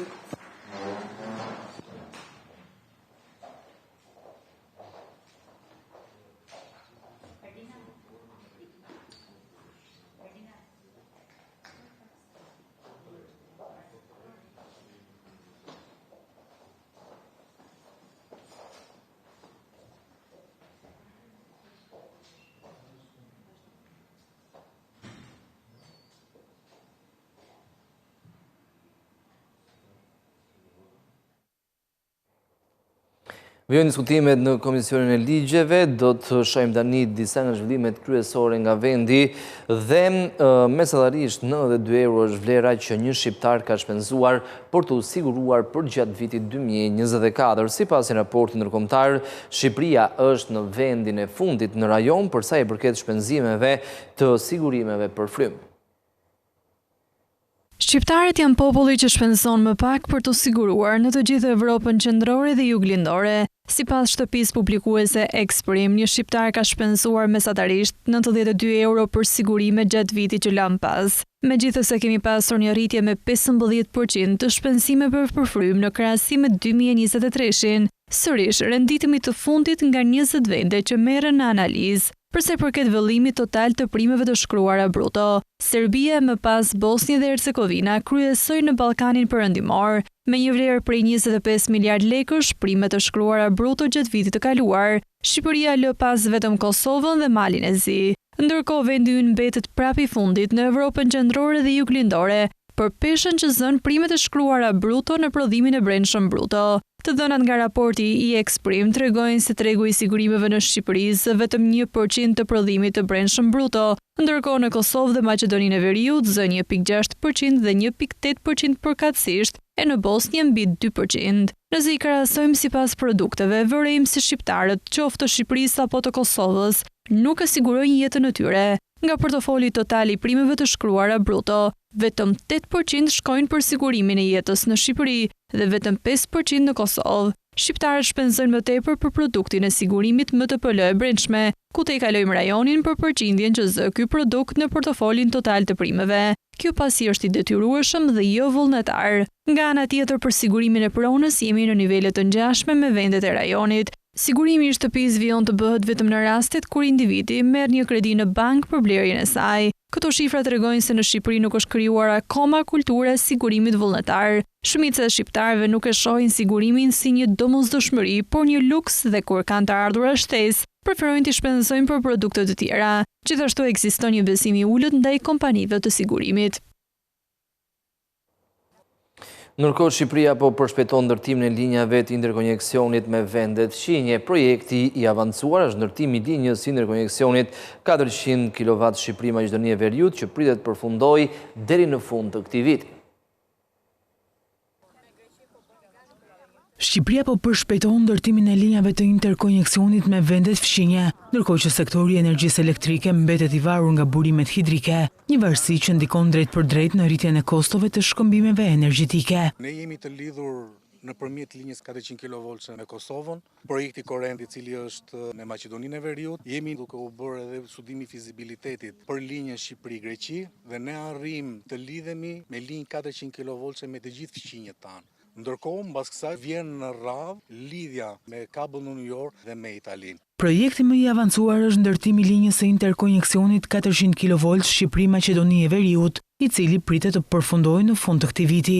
Pothuajse kanë mbaruar punimet civile, do fillojnë së shpejti punimet elektromekanike dhe transformatorët e fuqisë janë prodhuar, nga shtatori duhet të jenë të montuar. E njëjta situatë është dhe në stacionin e Elbasanit, po ashtu dhe linja është në ritme të mira. Struktura e financimit të këtij projekti ndahet përmes një kredie të dhënë nga KFV gjermane, një granti nga Korniza e Investimeve të Ballkanit Perëndimor, si dhe një bashkëfinancim nga OST në vlerën e 5 milionë euro.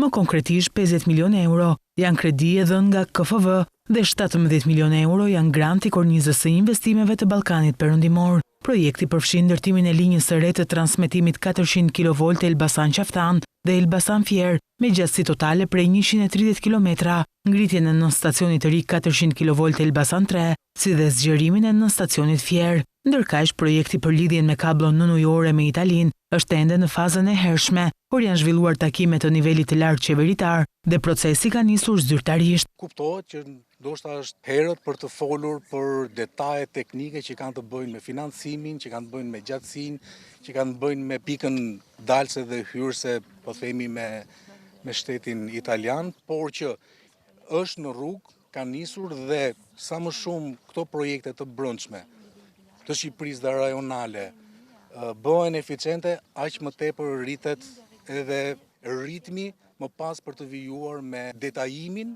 e kablit në New York me Italinë. Përveç uljes së kostove të transmetimit të energjisë elektrike, këto linja kontribuojnë në zhvillimin ekonomik të vendeve, forcojnë bashkëpunimin rajonal në sektorin e energjisë dhe ndihmojnë në mbrojtjen e klimës dhe mjedisit. Dhoma Amerikane e Tregtisë ka komentuar projekt ligji për koncesionet dhe partneritetin publik-privat të nxjerrë tashmë për konsultim publik. Ndër të tjera, dhoma nënvizon domosdoshmërinë për ngritjen e strukturave vlerësuese të pavarura dhe të paanshme që të garantojnë një përzgjedhje të drejtë të projekteve koncesionare. Dhoma Amerikane e Tregtisë në Shqipëri ka komentuar projekt ligjin për koncesionet dhe partneritetin publik-privat të nxjerrë për konsultim publik, duke dhënë rekomandime që lidhen me forcimin e transparencës, pavarësisë institucionale dhe shmangjen e përjashtimeve abuzive. Ndër të tjera, dhoma nënvizon domosdoshmërinë për ngritjen e strukturave vlerësuese të pavarura dhe të paanshme që të garantojnë një përzgjedhje të drejtë të projekteve koncesionare. Sipas saj, ndonse projekt ligji parashikon një komision të veçantë, procesi përzgjedhjes së anëtarëve të tij nuk është i qartë, duke krijuar rrezik për ndërhyrje dhe mungesë besueshmërie në vendimarrje. Po ashtu, dhoma sugjeron që si Agjencia e Trajtimit të Koncesioneve Atraco, ashtu dhe Ministria e Financave duhet të forcojnë raportimin e tyre mbi PPP-t. Përpos iniciativës pozitive për ngritjen e njësisë së zbatimit të kontratës, vlerësojmë se mekanizmat e administrimit dhe raportimit deri më tani kanë rezultuar të pamjaftueshme për qëllim të transparencës, llogaridhënies dhe monitorimit të performancës. Për këtë arsye sugjerohet parashikimi për detyrimin e Atraco për raportim tek një organ kushtetues i pavarur, si kontrolli i lartë i shtetit, thuhet ndër të tjera në komentet e dhomës. Një nga pikat më kritike të komenteve është kërkesa për ndalimin me ligj të çdo përjashtimi të posaçëm nga rregullat e projekt ligjit, dhënia e pasurive publike apo e të drejtave për ofrimin e mallrave dhe shërbimeve nëpërmjet negocimit të drejtë për drejtë me një subjekt të caktuar, duke anashkaluar si legjislacionin për koncesionet dhe partneritetin publik-privat, ashtu dhe legjislacionin për prokurimet publike, është një praktikë që duhet ndaluar shprehimisht me ligj, thuhet në komente. Dhoma e cilëson këtë akt si thelbësor për krijimin e një kuadri të qartë ligjor që rregullon marrëveshjet e investimeve nëpërmjet PPP-ve në përputhje me standardet e Bashkimit Evropian, ndërsa shprehet e gatshme të vijojë bashkëpunimin me institucionet për përmirësimin e mëtejshëm të ligjit në përputhje me standardet më të mira ndërkombëtare. Në Bashkimin Evropian, mbi gjysma e pensionistëve të vetpunësuar mbeten aktiv, ndërsa edhe në Shqipëri rreth 44% të vetpunësuarve në total në grup moshën mbi 65 vjeç vijojnë të punojnë. Sipas dhënave të Eurostat, në Bashkimin Evropian, rreth 56.4% e pensionistëve të vetpunësuar vazhduan të punojnë pas marrjes së pensionit të pleqërisë. Ky fenomen është veçanërisht i shprehur në vende si Suedia, ku 98.4% e pensionistëve të vetpunësuar mbeten aktiv në tregun e punës, ndjekur nga Finlanda me 88% dhe Irlanda me 87.7%. Në anën tjetër, vendet si Spanja me 18.2%, Greqia me 20.3% dhe Slovenia me 40.4% kanë nivele më të ulta të këtij fenomeni. Kjo tregon një larmi të madhe në praktikat dhe mundësitë që kanë pensionistët për të mbajtur një aktivitet ekonomik pas daljes në pension. Në kontekstin shqiptar, tendenca është gjithashtu e dukshme. Sipas statistikave kombëtare të vitit 2023, një pjesë e konsiderueshme të vetpunësuarve janë në moshën e pensionit. Konkretisht, rreth 44.1% të vetpunësuarve në total për grup moshën 65 vjeç plus vazhdojnë të punojnë. Për më tepër, 39.3% të punësuarve në total në grup moshën 55 deri në 64 vjeç janë gjithashtu të angazhuar në vetpunësim. Kjo tregon se të moshuarit në Shqipëri vazhdojnë të jenë aktiv ekonomikisht, shpesh për shkak të mungesës së mbështetjes sociale ose nevojave financiare. Nga të dhënat e Instat duket qartë se nga të vetpunësuar në total moshat mbi 55 vjeç kanë përqindjen më të lartë. Ky fenomen i vazhdimit të punës pas moshës së daljes në pension lidhet me sfida të ndryshme sociale dhe ekonomike. Në Shqipëri, mungesa e mbulimit të mjaftueshëm në skemat e sigurimeve shoqërore dhe pensioneve nxit shumë individ që të vazhdojnë aktivitetin ekonomik, sidomos në sektorin informal ose vetpunësim. Ky është një faktor që ndikon gjithashtu edhe në normën e lartë të punësimit të moshuarit. Të dhënat tregojnë se në të gjithë Europën dhe veçanërisht në Shqipëri një pjesë e madhe e pensionistëve të vetpunësuar zgjedhin të qëndrojnë aktiv në tregun e punës, çka pasqyron ndryshime demografike, ekonomike dhe sociale të kohëve tona. Ky ishte edhe informacioni përgatitur për ditën e sotme. U fokusuam tek murtaja që ka prekur baktit në vendin tonë. Janë paktën 6 vatra deri tani, por me sa duket situata është në kontroll. Gjithsesi, veterinerët janë në terren për të parandaluar çdo prapje të mundshme të murtajës tek kafshët. Ky ishte informacioni përgatitur për ditën e sotme. Do të rishihemi sërish nesër si gjithmonë në orën 10. Deri atëherë, mirupafshim.